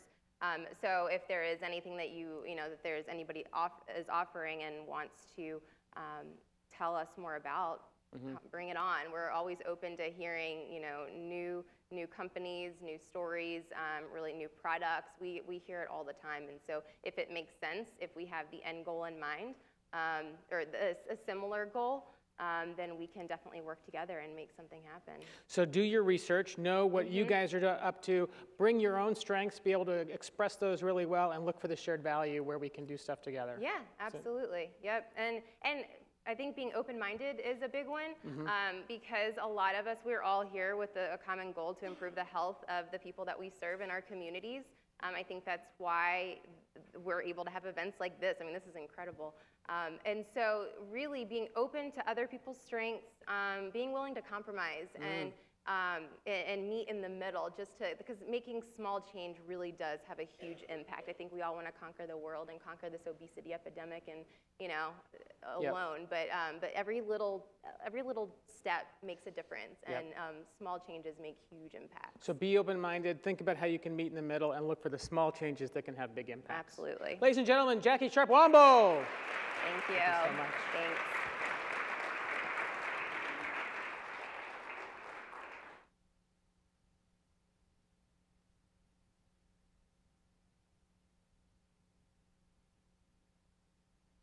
Hi, I'm Chuck Norris. I'm honored to help you kick off the inaugural Health Means Business National Summit. As I step back and think about what Health Means Business is referring to, I'm proud that two premier organizations, the U.S. Chamber of Commerce Foundation and the Robert Wood Johnson Foundation, are leading the national movement. I'm proud to be part of this conversation about creating a healthier American workforce. Proud to see business leaders and their employees doing everything in their power to make sure America's best days are ahead. When I retired from the competitive arena, I was a 6-time undefeated world karate champion. What has always made me successful in my mindset is about mind over matter. With God's help, whatever success I had, I made. One of my missions throughout my life has been urging people all over the country to take a vested interest in their overall health and well-being. With a commitment to health is one reason why my wife Gina and I have started a bottled water company called Seaforce.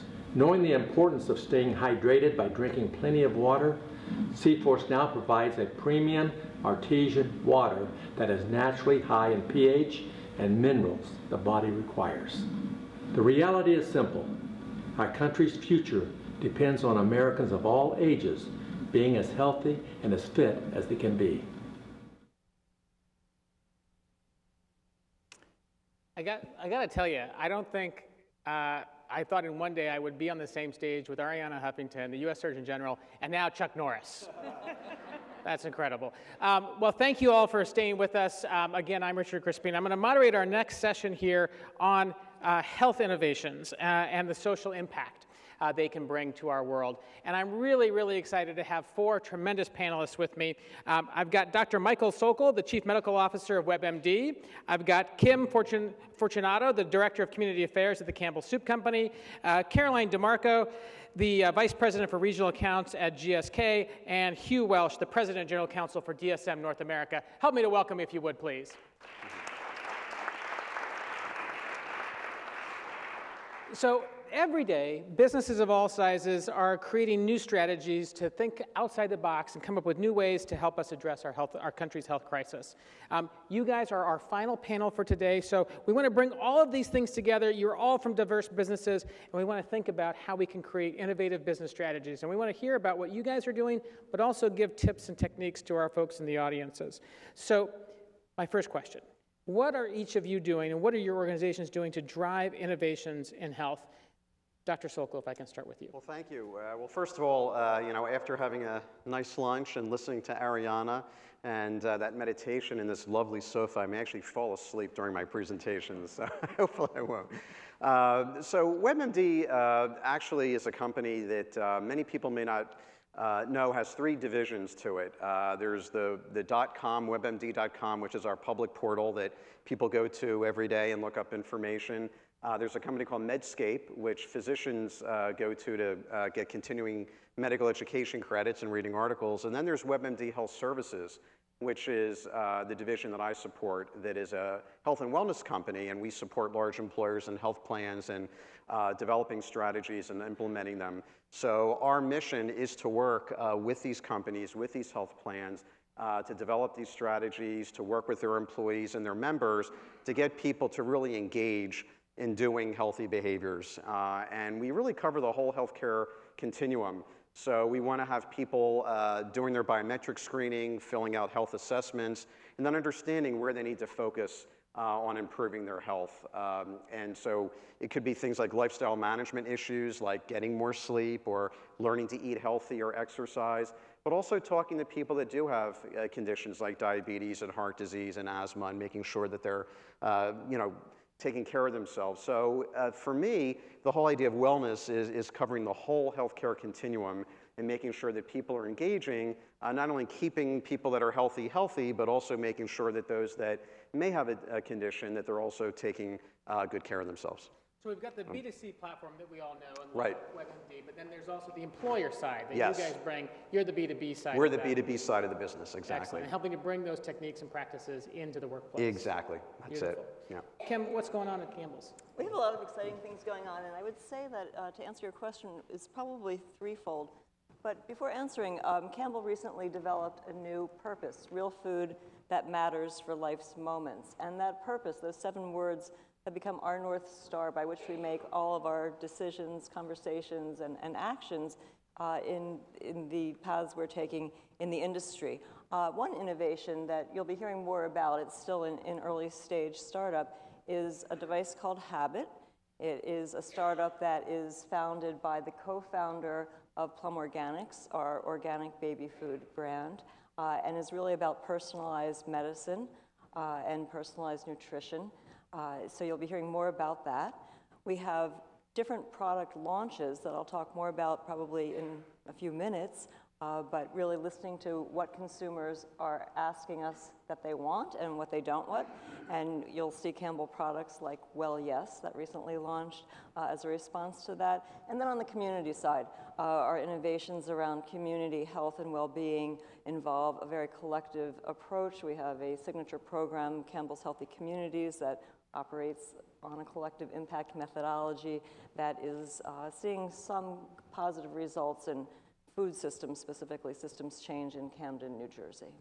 So the new purpose statement, real food that matters for life's moments? Yes. Beautiful, I love it. And that is how you're kind of now rethinking everything. Everything, yes. And Habit, that's a new app, that's a new technology, a wearable? It's a wearable device that is using personalized information to predict and help with our nutrition, our individualized nutrition. Wonderful. I want to get into those and to the new products that are coming out, as well as your work in communities.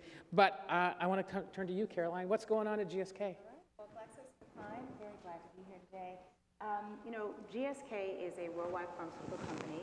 We are focused in medicines, vaccines, as well as consumer healthcare products. And I'm really excited to be here today to really share with you some of the innovative work that we're doing with our healthy communities, where we're really trying to take what I'll call a grassroots approach to building better communities through looking at health factors. You know, one of the things that the Robert Johnson Foundation has put out a lot of information about county to county, state to state healthcare differences. And, you know, I lead a team that we look at regional healthcare. And so I know that in Florida, how healthcare is delivered is different from Maine or California. That's pretty obvious. But one of the things that we may not know or be as cognizant of is the fact that zip code to zip code, there can be differences in healthcare and how people experience healthcare. And one of the things that's crucial about that, I mean, I live in Philadelphia. I'm from DC, but I live in Philadelphia, and I live in a 191 zip code. And in my zip code, we are dead last, literally, in health outcomes in the state. But if you go across the street, literally one block, Montgomery County, it's #1 in the state. And so GSK being in the Philadelphia area, rooted in there for many, many years, we see it's important to make sure that we help our community to improve healthcare, because as healthy employees, we need to be part of improving health outcomes for those who we support in our communities.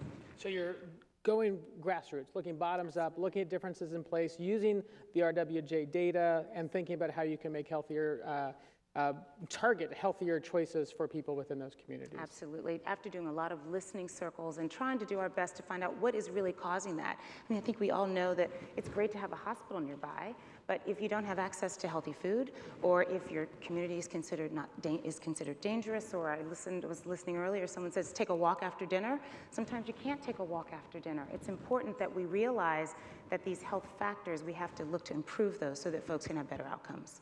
Now, Hugh, DSM, I know we've talked many times, and you've often told me that DSM is that big company that nobody's ever heard of. You guys are in so many things, doing so much stuff.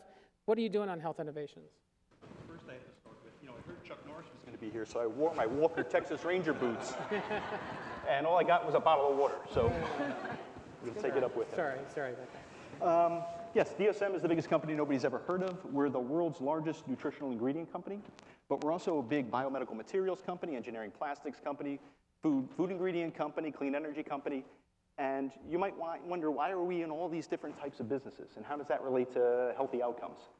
Well, we found that in the friction between different businesses, that's where you find innovation.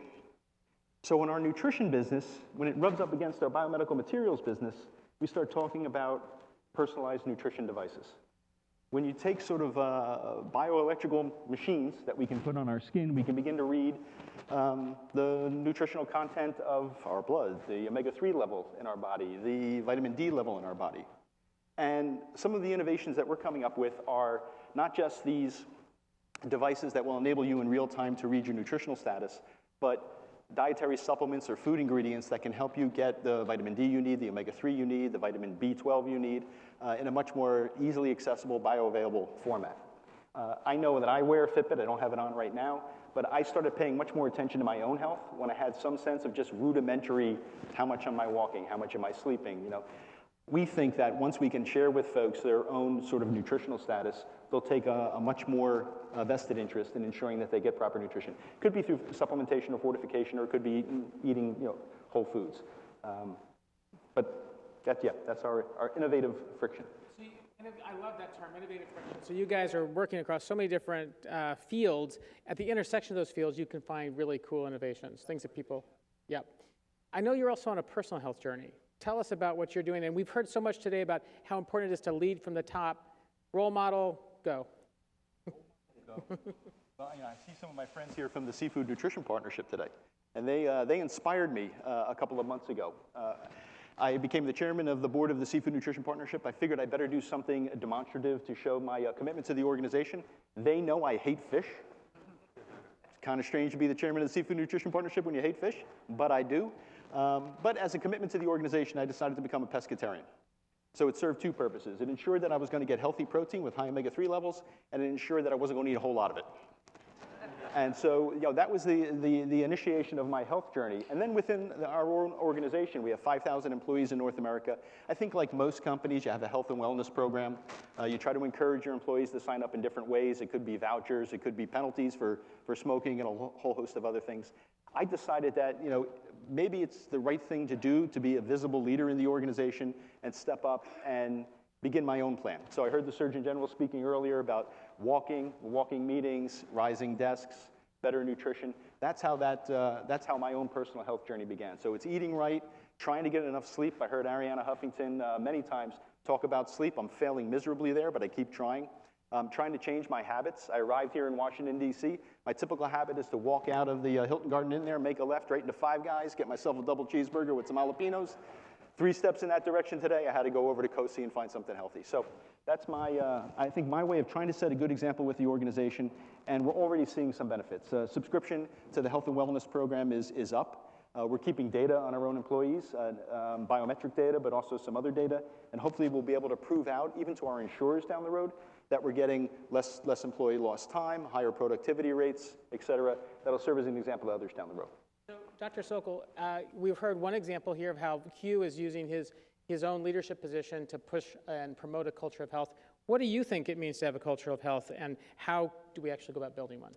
Yeah, so it's interesting for me because prior to coming to WebMD, I was actually the chief wellness officer at a large pharmaceutical company, not GSK, where I had the responsibility for overseeing the health and well-being of an employee population. And what I learned from that experience is that you really do have to have a formal strategy in place.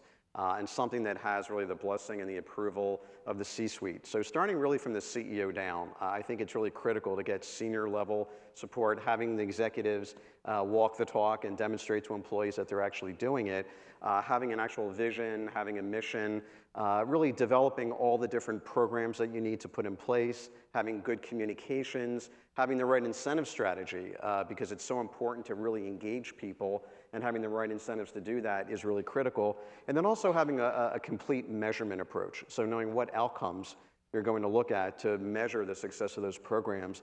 So in my role now at WebMD Health Services, we're working with our employer customers to build these types of strategies and then determine what are those interventions, some of which may be digital, having online support, some may be telephonic coaching, some are people wearing Fitbits or other device trackers and keeping count of how many steps they're taking, and again, getting incentives from their employer to do that, but also understanding the importance of why they should be doing it. So from my experience, and I would think the same perhaps at Campbell, we always viewed it as sort of a shared accountability and responsibility, right? That the employer has a responsibility, I believe, to provide these programs, but we were hoping that employees and their family members also understand that they have a role to play in helping to do that. And then also, finally, I would say having the on-site resources is so critical. So having those healthy cafeterias, having a gym on site, having tobacco-free campuses. So really integrating all those approaches together, I think, is important. So good role models, good data, aligned incentives, yep, exactly. Accessible facilities. Absolutely. And things like that. Yep. So Kim, one of the things we've heard a lot about is making the healthy choice the easy choice. What is Campbell's doing? You mentioned a couple of those products that you're bringing out. How are you going to help make the healthy choice the easy choice? Yeah, thank you. Well, as I said, Campbell has really listened to our consumers, and our consumers are demanding healthier items, and of course our millennial consumers especially are interested not only in healthier items, but also in a company who is purposeful and meaningful and thoughtful about their products and their communities. So Well Yes, as I mentioned, is a new soup line that you will find quinoa and kale and all natural ingredients in that soup. The Soulful Project is something that probably you haven't heard too much about yet, but Campbell It's our second public benefits corporation.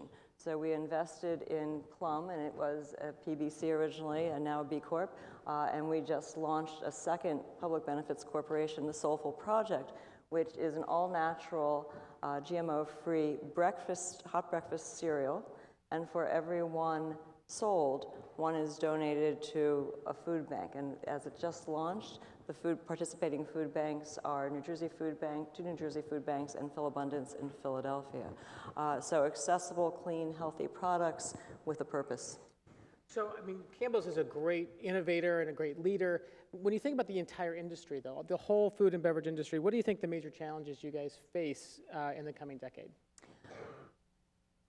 You know, I have to give a nod to my friend Risa Levizo-More from Robert Wood Johnson Foundation, because the challenges we faced when I came to Campbell 6 years ago were much different from the challenges we face today. And that's in large part, I think, thanks to Risa's leadership and inviting the food industry to the table and inviting specifically this part of the private sector to be part of the solution to some of the challenges around health, around childhood obesity or adult overweight obesity.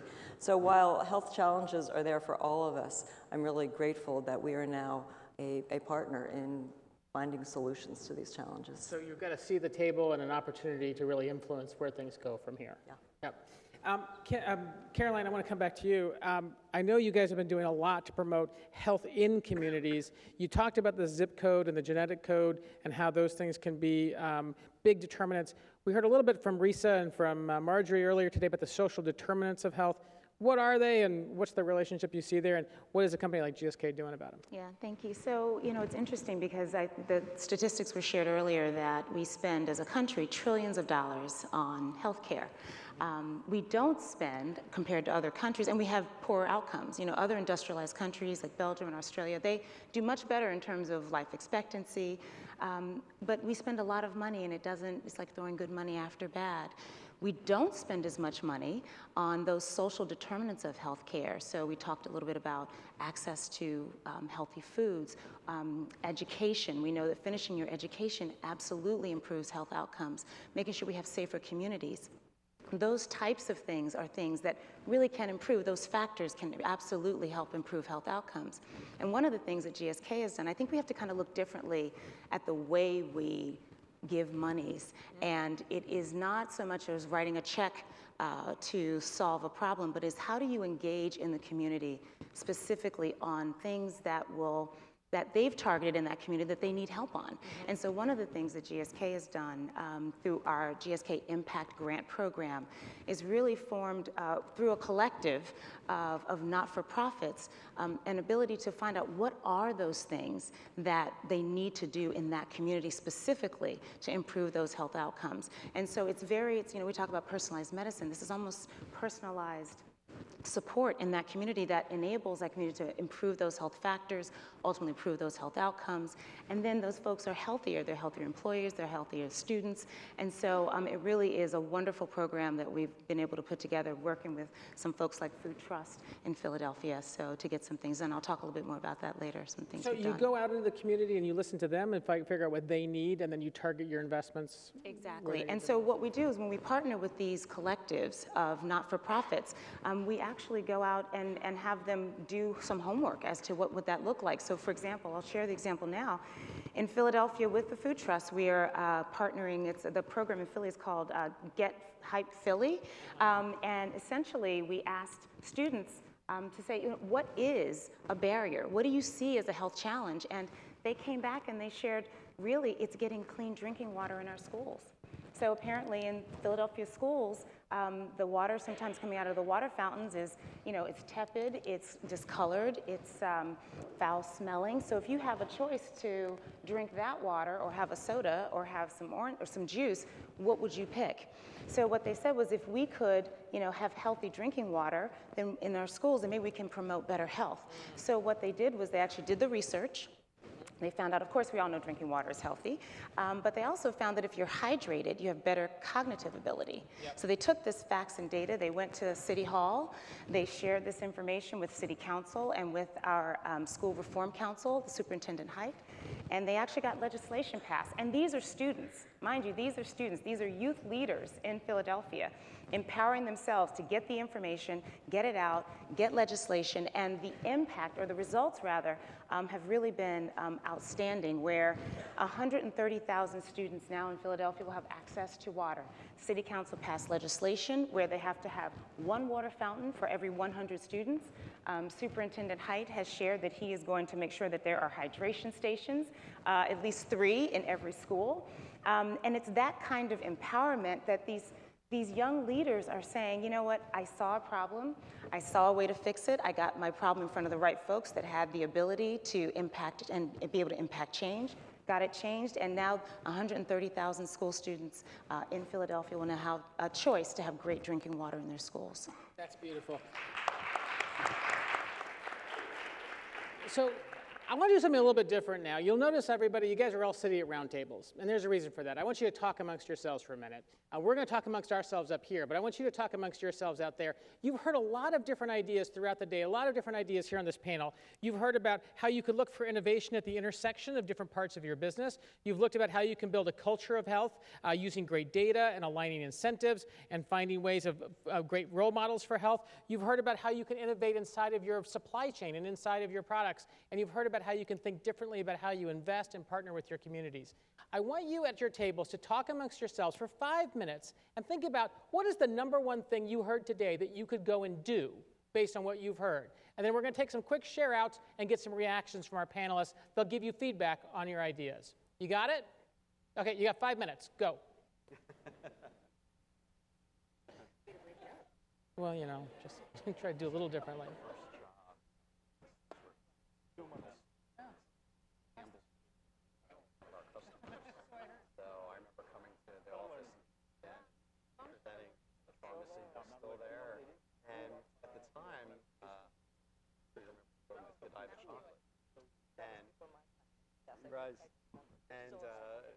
Right, and that was it. So after our business meeting, I can't remember, it was so many, almost 20 years ago, but the person that also was there, or we were able to buy Godiva chocolate at like a 50 or 75% discount. I have to come back and visit. It really is amazing. Godiva no longer. We still have it in our company. Yes, yes. And I think Pepperidge Farm was also a brand, still a brand.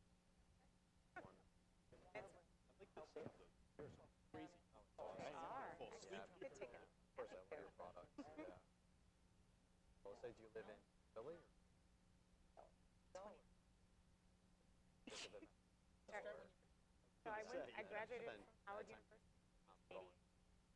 and but I've heard that it is big back. I've had 49. I was, but you know, I've been sales, marketing. It really is a great. When I was there,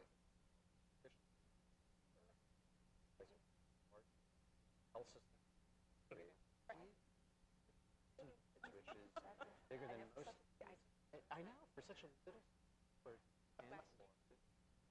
as in resident. Enjoyed it. Yeah, no, great. It really is. I went to Jefferson, Philly, so Christian.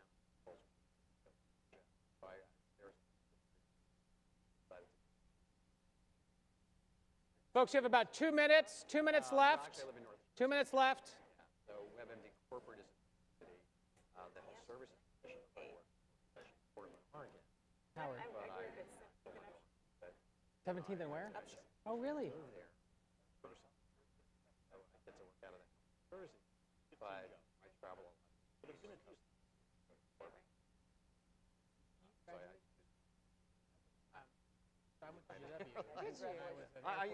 Well, sort of, right? I mean, it's like, it's actually something I'm not really proud of. Is that right? So I would go to Howard twice a week. Yeah. And I literally drive, 10 blocks to go to school. Lived at home. Never went back. So are you in the greater Wilmington area then? So, yeah.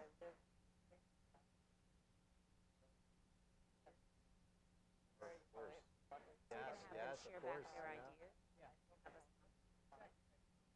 Does that work? Brilliant. Right.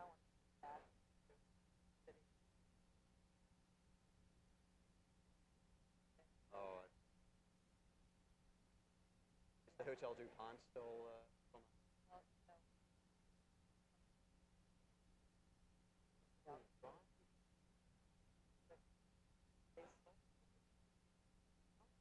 Okay, folks, if we could go ahead and come on back. If we could go ahead and come on back. I'd love to hear one idea, one or two ideas from your tables. If you've got an idea, throw up a hand, and we'll get a mic to you. Who's got an idea they want to share? Who's got an idea? We don't go to break until you get an idea. Throw up an idea. Who's got one to share? I know. A lot of great conversation. Who's got an idea to share? Somebody's got an idea out there. Or even a question. You got a question, you got an idea, throw up a hand, we'll get a mic to you. Right there. If you could tell us your name and your organization and your idea or your question. Sure, my table told me I had to do this, so I'm doing it for my table. My name is Candy Childress, and I'm with Healthy Kingsport, and we are a grassroots community-level population group, a nonprofit from Kingsport, Tennessee, so far from home.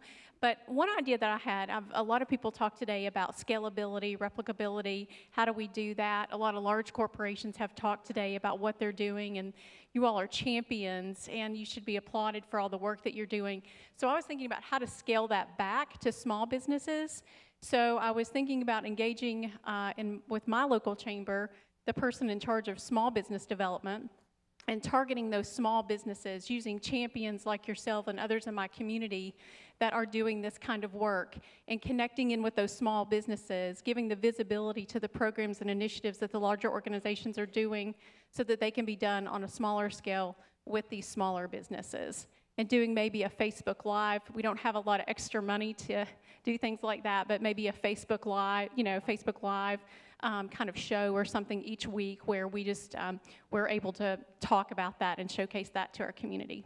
Beautiful. So I think there's two things there. One great idea to think about scaling back. Most people think about scaling up, but I love this idea of scaling back. But also just what advice, panelists, would you have for small businesses that are looking to get started? Dr. Sokol? Yeah, it's really an excellent point, because I think sometimes the small businesses don't have often as many resources as large ones do. So I think that idea of scaling back, and what I would say is really focusing on what's important. And so where you have the ability to look at, if you're in a small company, where your costs are, what your drivers of healthcare are, and really focusing on those initiatives that I think would have the biggest impact, because you might not have the opportunity to do everything that a large company is doing. You may not have an on-site clinic or an on-site gym or even a cafeteria vendor that's willing to do that. So if there's certain things that you could do working with your vendors, like your health plan or your wellness vendor or whomever, I think it would be important to understand what those issues are and maybe have that more of a pinpoint focus on trying to do maybe one thing at a time. Kim, Caroline? Just to say that I think it's brilliant. And from the vantage point of making sure that as you're connecting as small businesses, because most folks are employed by small businesses. I think people think that these big companies, but most of U.S. employees are actually employed by small businesses.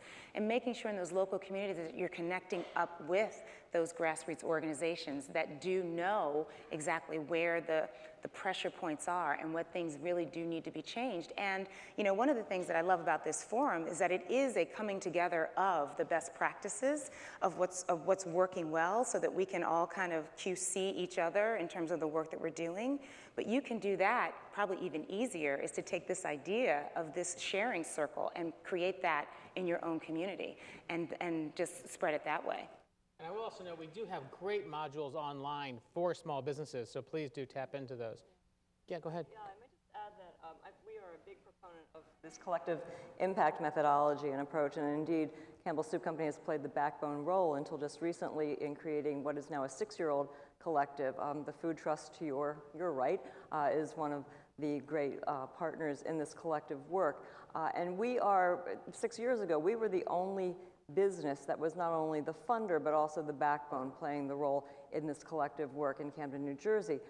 That was necessary because there wasn't an organization at that point in time that had the capacity to do that. And through many learnings over the 6 years that we've done this, it's been very interesting, because I think business doesn't necessarily know how to get engaged in this collective work. So it's important, I say to our nonprofit partners, please invite us to the table. And also for our private sector partners, ask to be invited to the table. We can accomplish so much more if we are engaged in our philanthropy, and we can bring so much more to the table other than dollars, because we have a host of expertise in our companies, as do you. So really getting to that table with a collective group, because none of us individually is going to solve the complex social issues that all of our communities are facing. We need diverse voices and sectors within that collective group. Extremely well said. Who else has got a question? There's one right over here. You see that we can get the mic to you. And when you get the mic, if you could tell us your name and your organization, please.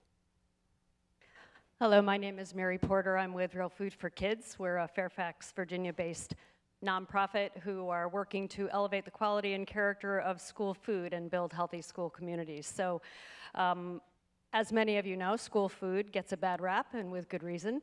The restrictions are very high. The subsidies are meager. It stifles innovation, and yet we would really like our kids to eat healthy. Kids who are healthier learn better.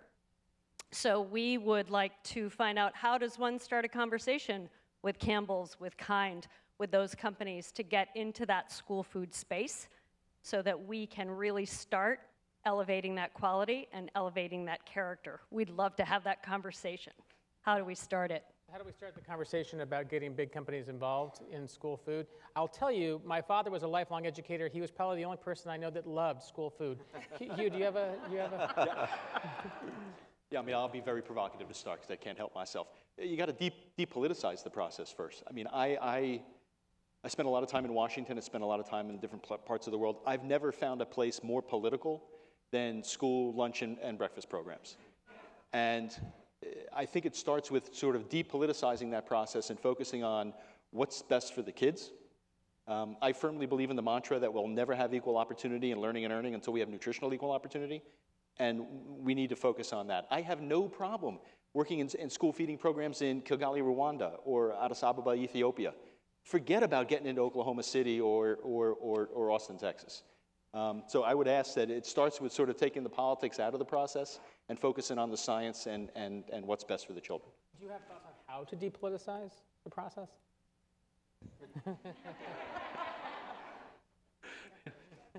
You sure you don't want to go to another panelist Okay, here, Richard? I mean, we'll come back. I work for a Dutch company. No, go ahead. First of all, thank you for the work that you're doing, because it's so necessary. I said on a panel earlier this morning in Camden, New Jersey, if I could do one thing in the rest of my tenure at Campbell Soup Company, it would be to help change school food in this country.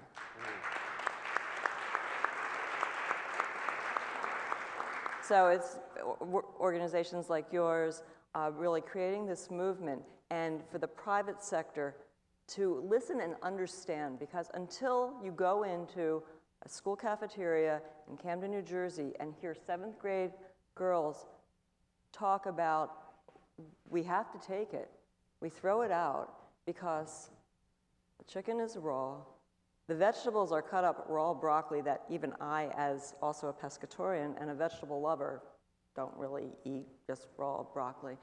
It's heartbreaking what we're doing to our children. And in my city, the majority of my kids are eating breakfast, lunch, sometimes dinner, and maybe nothing when they go home. So it's an injustice to the children in this country that we, as human beings, aren't paying more attention to this. Good point. Thank you.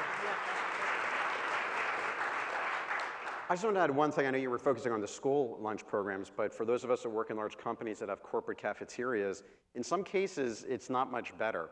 And when I got to the company that I worked with prior to WebMD and went down to the cafeteria, I felt that I was eating in a middle school cafeteria again.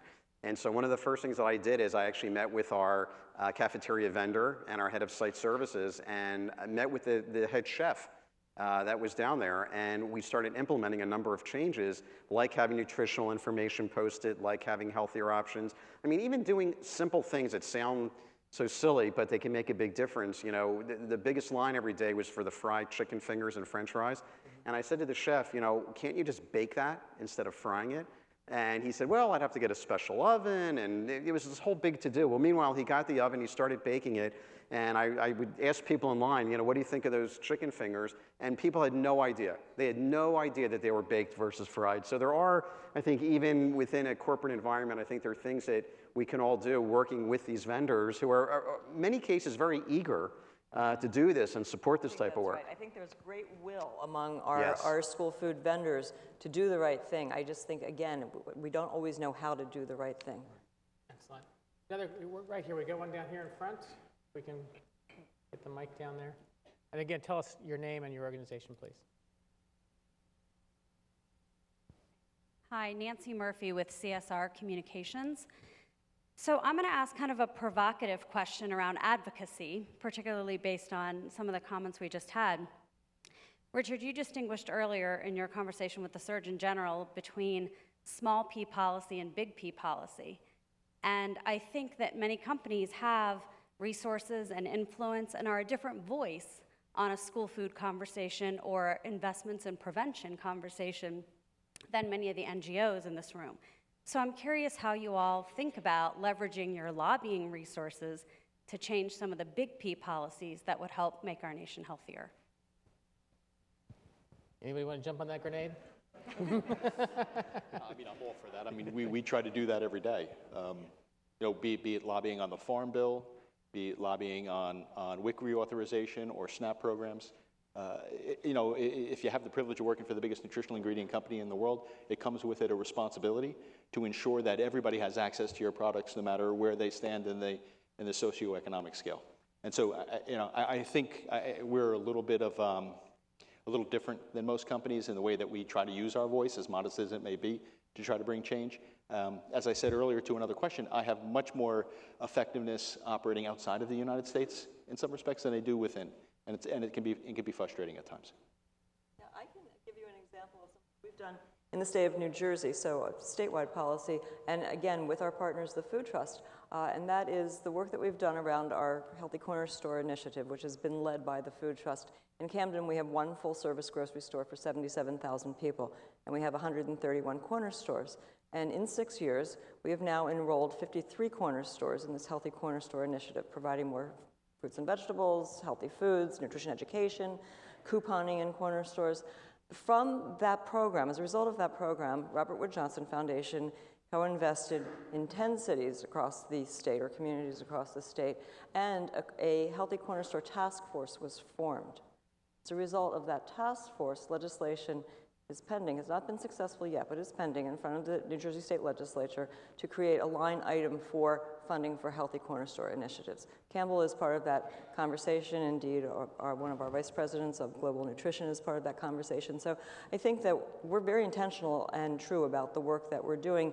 And you know, I also think that Campbell has been in Camden since 4 years after the Civil War. So the DNA of our company is about doing the right thing for our people, for our consumers, and our communities. So we got 30 seconds left. I want to hear one tip from each of you, one tip that these folks should take home and do today on Monday. Dr. Sokol, you first. Oh, why am I always going first? I mean, you know, you guys have extra time to think about this stuff.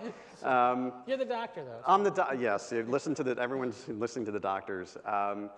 You know, I'd say for me, the one tip really is developing a strategy. I think that really is the most important thing, because I know there's been a lot of talk and a lot of interesting tips and information that you've learned. But for those of you that are really responsible for this, I'd say having a formal strategy that has been developed, vetted, approved, implemented, and measured, I think, in my opinion, would be the best approach, because what I've seen is companies that just do piecemeal things and don't do it as part of a broader formal approach, oftentimes they're not successful. And I think taking all these efforts together, developing into a unified approach and implementing it that way, I think leads to the highest degree of success. So that would be my recommendation. Formal, unified, integrated, measurable strategy. Absolutely. Awesome. Mine's 2 words: listen and engage. Listen and engage. Wonderful. Mine would be, I think that each of us, sometimes we look out in the ether and we say, oh my gosh, the problem looks so big, some of the things we've talked about. But I think that if you realize the power that you do have individually to collaborate, and if you understand what the problems are and you won't really have a heart to make something, to make change, that you can get involved. Each one of us can get involved personally through our company or socially through our social organizations to make that change. And when I think about these middle schoolers and high schoolers that banded together, got the facts and the data, stood up in front of city council, I say, you know what, if they can do it, then I can do it. Eat the elephant one bite at a time. Pick your problem and go at it. Yep, great. Hugh, last word. Convince the leaders in your organization or in your communities to lead by example. I'm sure they're deluding themselves like I do all the time that my employees listen to what I say, they pay no attention to what I say, but they do follow very closely what I do. I think if you get leaders in your organizations to lead by example, live more healthy, open kimono metaphorically so that everybody knows where they stand, what they're doing, how they're doing on their own journey, what the struggles are and what the successes are, it will move the needle far more than every conversation or article or blog that you can share with them. Wonderful. Lead by example. Ladies and gentlemen, help me to thank Dr. Michael Sokol, Kim Fortunato, Caroline DeMarco, and Hugh Welsh. Thank you, guys. Thank you so much. Thank you so much. Okay, folks, we're rolling right along here into our last segment, and it's my real pleasure to bring up somebody who I think is just an inspirational example of what you can do when you put your mind to something. It's my pleasure to introduce our final speaker for the day, Ali Malfucci. Ali is the founder of the culinary brand Inspiralize, the ultimate resource for healthy, creative, and delicious cooking. She's an inventor, an inspiration.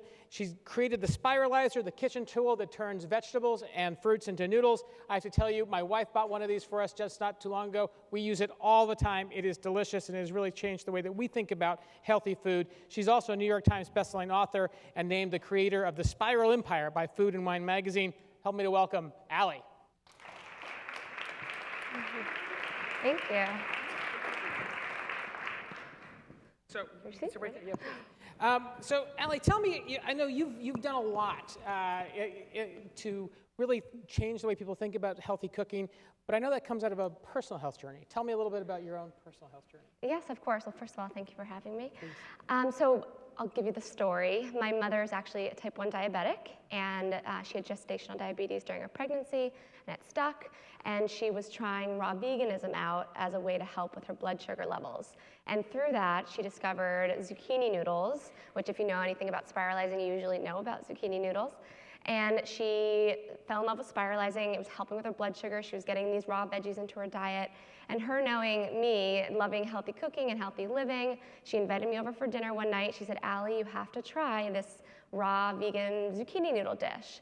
And I was skeptical at first, and I went over and I had this dish, and I'm Italian-American from New Jersey, and I was blown away by the consistency. I felt like I was robbed. I didn't know about spiralizing all this time. It was really revolutionary to me, and the first thing that I said in my head was, you know, how did I not know about this? But also, if I put a nice hot tomato sauce on it and a healthy lean protein and maybe a little bit of cheese, it'll taste like real pasta. So I took her Spiralizer home that night, and the next day I made a dinner for my husband and I, and he had the same reaction. He couldn't believe how much it really tasted like spaghetti. And we looked online, we looked to see if there's any online communities about it, and there was absolutely nothing at the time. This is back right around this time in 2013. So basically what happened was I started spiralizing a lot and having a lot of fun and just feeling better, eating all these vegetables. And I was always a healthier person, but this just really gave me that outlet. And 2 months went by, and I just said, you know what, I want to tell everyone about this way of cooking, because no one clearly knew about it. There was nothing, no footprint online or in stores or anything. So I basically just built up the courage, walked into my boss's office, I quit, and the next day I went to a coffee shop near where I live in Jersey City, and I bought Inspiralize.com, and I wrote my first blog post. Wow, Yeah. wow. And now I'm here with you. Thank you. And how's your mom's health? How's she doing? It's wonderful, and you know, she's so cute. She sends me text messages of all her spiralized meals that she still makes today that help her. Whenever she needs to go back to basics and she's slipping up, she always goes back to spiralizing. So she's doing well. That's terrific. Now, you're a for-profit business, Yes. right? But you're on a mission. Yes. How do you walk that balance? How do you walk that balance between doing well and doing good? So when I first started out, it was just a food blog, and I actually didn't have a business plan or anything. I was really just passionate about showing people how to eat healthy. So it really wasn't about making profit in the beginning, which people are like, she's lying, it's all about profit. But it wasn't. It was really, I just wanted to share this way of eating with everyone. So I built this online community, and I think if you start with that really raw passion of wanting to show someone to be healthier, which leads you to be happier and be more productive, it'll really shine through. And then as I sort of develop my business, I said, okay, well, I need to have my own product because I need to pay my rent, and things like that kind of fell into place. I was writing these recipes, and I was just building this community, and then I started really making the revenue streams and that sort of thing. But luckily, it's such a niche area that I'm in, and the products that I use sort of encourage people to buy them if they want to also be healthy. So I feel like I'm helping every day while I'm making money, so it's a perfect balance for me. But So you've got this passion. You've figured out this new way of bringing healthy lifestyles, healthy cooking to more people, and just in living out that passion, you're able to help also attract profit. Yes. Is that fair? Now, how are you going to bring this idea to the mainstream? And we heard earlier from Jackie from Sodexo. They're mixing mushrooms in with their hamburgers to sort of cut down some of the fat and negative calories there. I'm doing this at home with the Spiralizer. We brought a lot of zucchini noodles and other things to our kids to kind of shift them from pastas over to more vegetables. How else can we bring this to the mainstream? So there actually, I've seen since I started, like I said, when I started, no one really knew about this. And I'm starting to see companies start to sprout up that sell prepackaged spiralized veggies and things like that. I see big major companies like Green Giant making riced cauliflower and riced veggies and things like that. So I think if you build a platform and you spread it organically, I really believe in that. I haven't heard as much talk about social media today, but I really think people should not underestimate the value of social media, because I have built myself on social media, and I think you can start with a good social mission and really build it from a ground level organically. I think at the end of the day, people want to be happier, they want to be healthier. No one wants to be unhealthy, no one wants to feel sluggish during the day. So I think if you put that out there and let people know that it's available and show them exactly how to do it and provide them with, I build my community and resources, so people just come in, they say, okay, how do I get healthy? I can start Spiralize, I could buy the Spiralizer and start just eating more vegetables. I'll start there. Right. And so I think that obviously education and having the resources there. And then for me, getting out to the masses, it's been really, I'm actually Kind ambassador, and I engage with brands all the time that obviously have a bigger reach than I do, nationally, globally, whatever it may be, and I partner with them to get that message out. So I think that these brands, if they don't know how to start healthy missions, they can get influencers, or they can get smaller businesses that also have a similar mission to kind of link up together and really promote something and work together in that aspect. So let's talk a bit more about partnerships, because one of the criticisms that we often hear about healthy eating and healthy lifestyles is that it's inaccessible. It's inaccessible to poorer communities and to people who are really pressed for time. What are you doing? How are you partnering to really reach communities that don't usually have access to this kind of thing? It's definitely a big struggle, and I know that I live in a community, I live near New York City, and people are much more progressive and focused on healthy, and it's really, really accessible there. But I've seen just in my own community on Facebook, on Instagram, just on my website, that people will say, well, I have never seen this vegetable in my store. They only have carrots and zucchini. I don't know what a rutabaga is. I don't know what a celeriac is, and things like that. So partnering with those larger companies, so an example would be to hit those different areas. I partnered with a restaurant called Hula Hands that has restaurants all over the country in places that with a lot of people who might not know about healthy eating. So I partnered with them, and I designed a fully spiralized specials menu. Wow.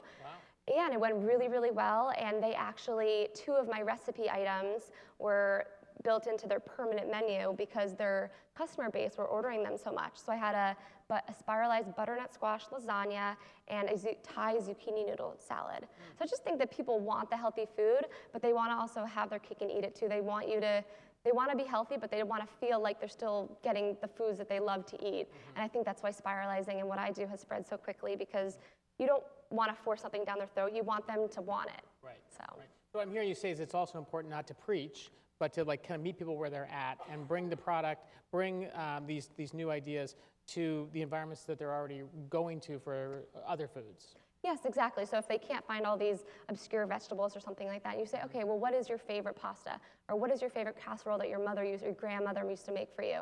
And I'll pull it from my community just online, and I'll say, oh, well, I love this tuna casserole, so I'll make it with zucchini noodles, or I'll just make it with a potato noodle, or something like that. So I think that you shouldn't undervalue just a small community online, even if you have 100 Facebook fans. That's 100 people that you're hitting. I saw someone talked about Facebook Live, just little things like that, helping educate people and help help just get the information out there so that they have it. Because what I've seen is you tell one person about, I'll use the spiralizing example, but it could be any initiative. You tell this one person about spiralizing, just like you started doing it. I'm sure you told 10 friends, and those 10 friends are now spiralizing, and they're telling their 10 friends. So people, like I said, want to be happy and healthy. So let's talk a little bit more about that, because one of the things we heard a second ago is, this all sounds really good for big campaigns or big companies, but if I'm a small team or if I've got a small company, what can I do and how can I make these healthier choices easier for my teams of, say, 5 or 10? Definitely. So you mean a corporate wellness aspect? Yeah. I think that a trend that I've seen is that a lot of companies are starting to have these just little internal days, or they're having, instead of doing a bagel breakfast, do something like an egg muffin breakfast or something that might be a little healthier, and just showing people maybe their snacks aren't Lay's potato chips, it's a Kind Bar or it's fruit or something like that, and just making the healthy choice really easy so they almost don't have the unhealthy choice. And I think that, again, people want to be happy and healthy, so offering them events or offering them, going to exercise classes together, waking up and saying, okay, let's all meet and we're going to do a 7 a.m. boot camp before work. Oh, don't worry if you have to go to work in your gym clothes, because we're going to work out today. Right. And I think making people feel more personal at work and opening up about their own health problems, because I think a lot of people are nervous to say, I really want to lose 15 pounds, I'm eating too much sugar, I'm doing this and that, and I think it's personal, it's a conversation, so don't be so strict about it. Just even if it's one person, it makes a difference. Just be willing to have the conversation. Yes. Yep. Who's got a question for Allie? Throw up a hand, we'll get a mic to you. There's a couple right there in the back. Keep your hand up high so they can see you. There you go. And when the mic gets you, if you could tell us your name and your organization, please. And I will say that wellness isn't only healthy eating and exercise, it's also a spiritual thing, like I'm saying, talking and just getting underneath what the real causes are. Beautiful, thank you. Yes, sir.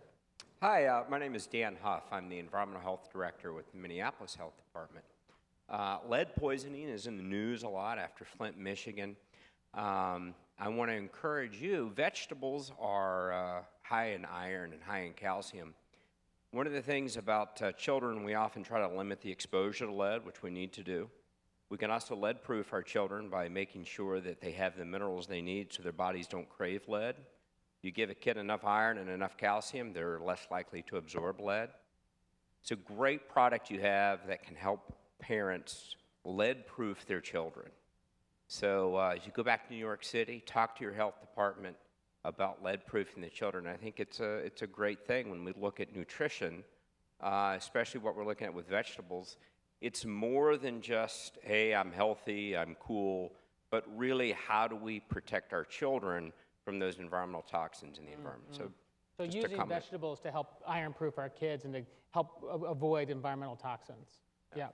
Yes, and I will say one of the most gratifying and humbling experiences that I've had with Inspiralized is exactly what he's talking about, is seeing my community and seeing people show me pictures of their children spiralizing under parental supervision, and their mothers coming to me or fathers and just saying, my kids are eating vegetables, and they don't know they're eating vegetables, but they love it, or they're just starting to have fun and eat more. So I think definitely, I mean, I'm not a mother yet, one day, but that was something that obviously a big concern of many parents, and I think it's just such a fun way. Kids look at it and it's like magic, turning these, you take a vegetable and all of a sudden it's noodles at the other end. So definitely engaging, and you can educate your kids in the nutrients of the meals as you're spiralizing. Yeah, and I can attest to that. I mean, our kids do use it under supervision.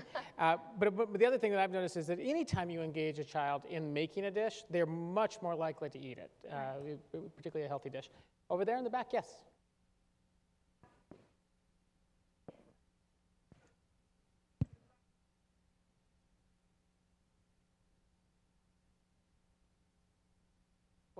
How do we pick good vegetables in general as well as for the spiralizer? Yes, definitely. It depends. In the US, there's about 27 to 30 different vegetables and fruits that you can spiralize. So it totally depends on all of those different vegetables. But say you're mentioning a zucchini, the key to spiralizing is making sure you have a zucchini that's about 1.5 inches to 2 inches wide and at least 5 inches long to get a really good noodle yield. And when you touch a veggie, you don't want it to be squishy. That usually means it's overripe. Or if it's super, super firm, it's probably underripe. So my grandmother used to just scrape a little of the vegetable off with her finger to look at the skin, and I sometimes do that as well, like an avocado or something like that, the pit at the bottom. But those are, there's different rules with different veggies. The color of a butternut squash should be orange, not too yellowy. So it just depends, but that's a great question. Last question before we go to our reception. What do you see as the 3 biggest trends unfolding in the wellness industry, and where do you see that whole industry going? 3 trends. So I would say the first one would be, I think it's getting more personalized and customized. I think it's not one size fits all, and I think people have known that for a little while, but I think that we're going to see a lot of different, whether it's an app or it's initiatives or programs, just personalizing health, because every person is so uniquely different. Their DNA is different. Not everyone can be a vegan, not everyone can be a pescatarian, not everyone can eat meat. So I think personalizing it to the certain person's body type, their blood type, just their anxiety levels, everything matters. And the people who do that will be geniuses, so I hope that it comes out soon. Second trend would be in the workplace, but B2B. So I think that what I've seen in New York in the business dealings I do, if I'm going to a business meeting, usually it's like, oh, do you want to meet for a drink and talk about this idea, this proposal? So now it's turning into, and what I think we're start seeing more of is, do you want to meet for a run and then grab, and talk on a bench after? Or do you want to go to this, just something healthy? Do you want to go to this cooking class with me? There's a vegetarian cooking class, things like that, and bringing your clients to things like that instead of just getting drinks, because at the end of the day, you're not going to make the best decisions, or maybe you're going to get your decision you want, but just, helping people be healthier, because it's going to be a more productive meeting. You're going to get natural endorphins from eating healthier and exercising. That's definitely a trend that I'm personally seeing now.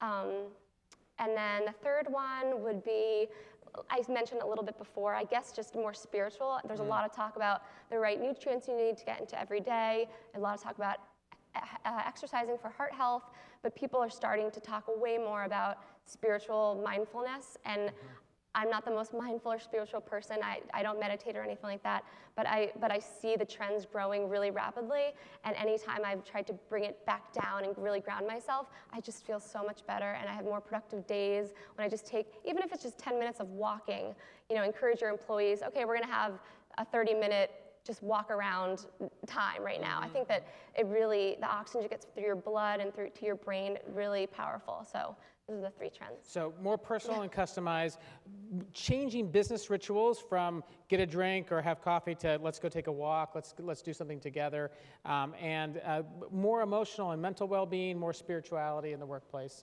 and really in all of our lives. And spiralize more. Of course. Ladies and gentlemen, help me to thank Ali Mafucci. Thank you. Thank you. Thanks so much. Okay, folks, it's been an action-packed day. I hope you've had a chance to absorb all of these different ideas. You've heard about things from how you can bring different rituals into your workplace, how you can introduce more emotional health and well-being into your personal lives, and how you as business leaders can take us forward and really lead a transformation in our culture of health across the country. Right now, it's time to go. Speaking of getting a drink, it's time to go get a drink at our networking reception. I hope you'll all join us in the next room. Tonight's reception is brought to us by the Medtronic Foundation. We're so thankful for their support. And tomorrow morning breakfast is at 8, sponsored by BD. See you tomorrow.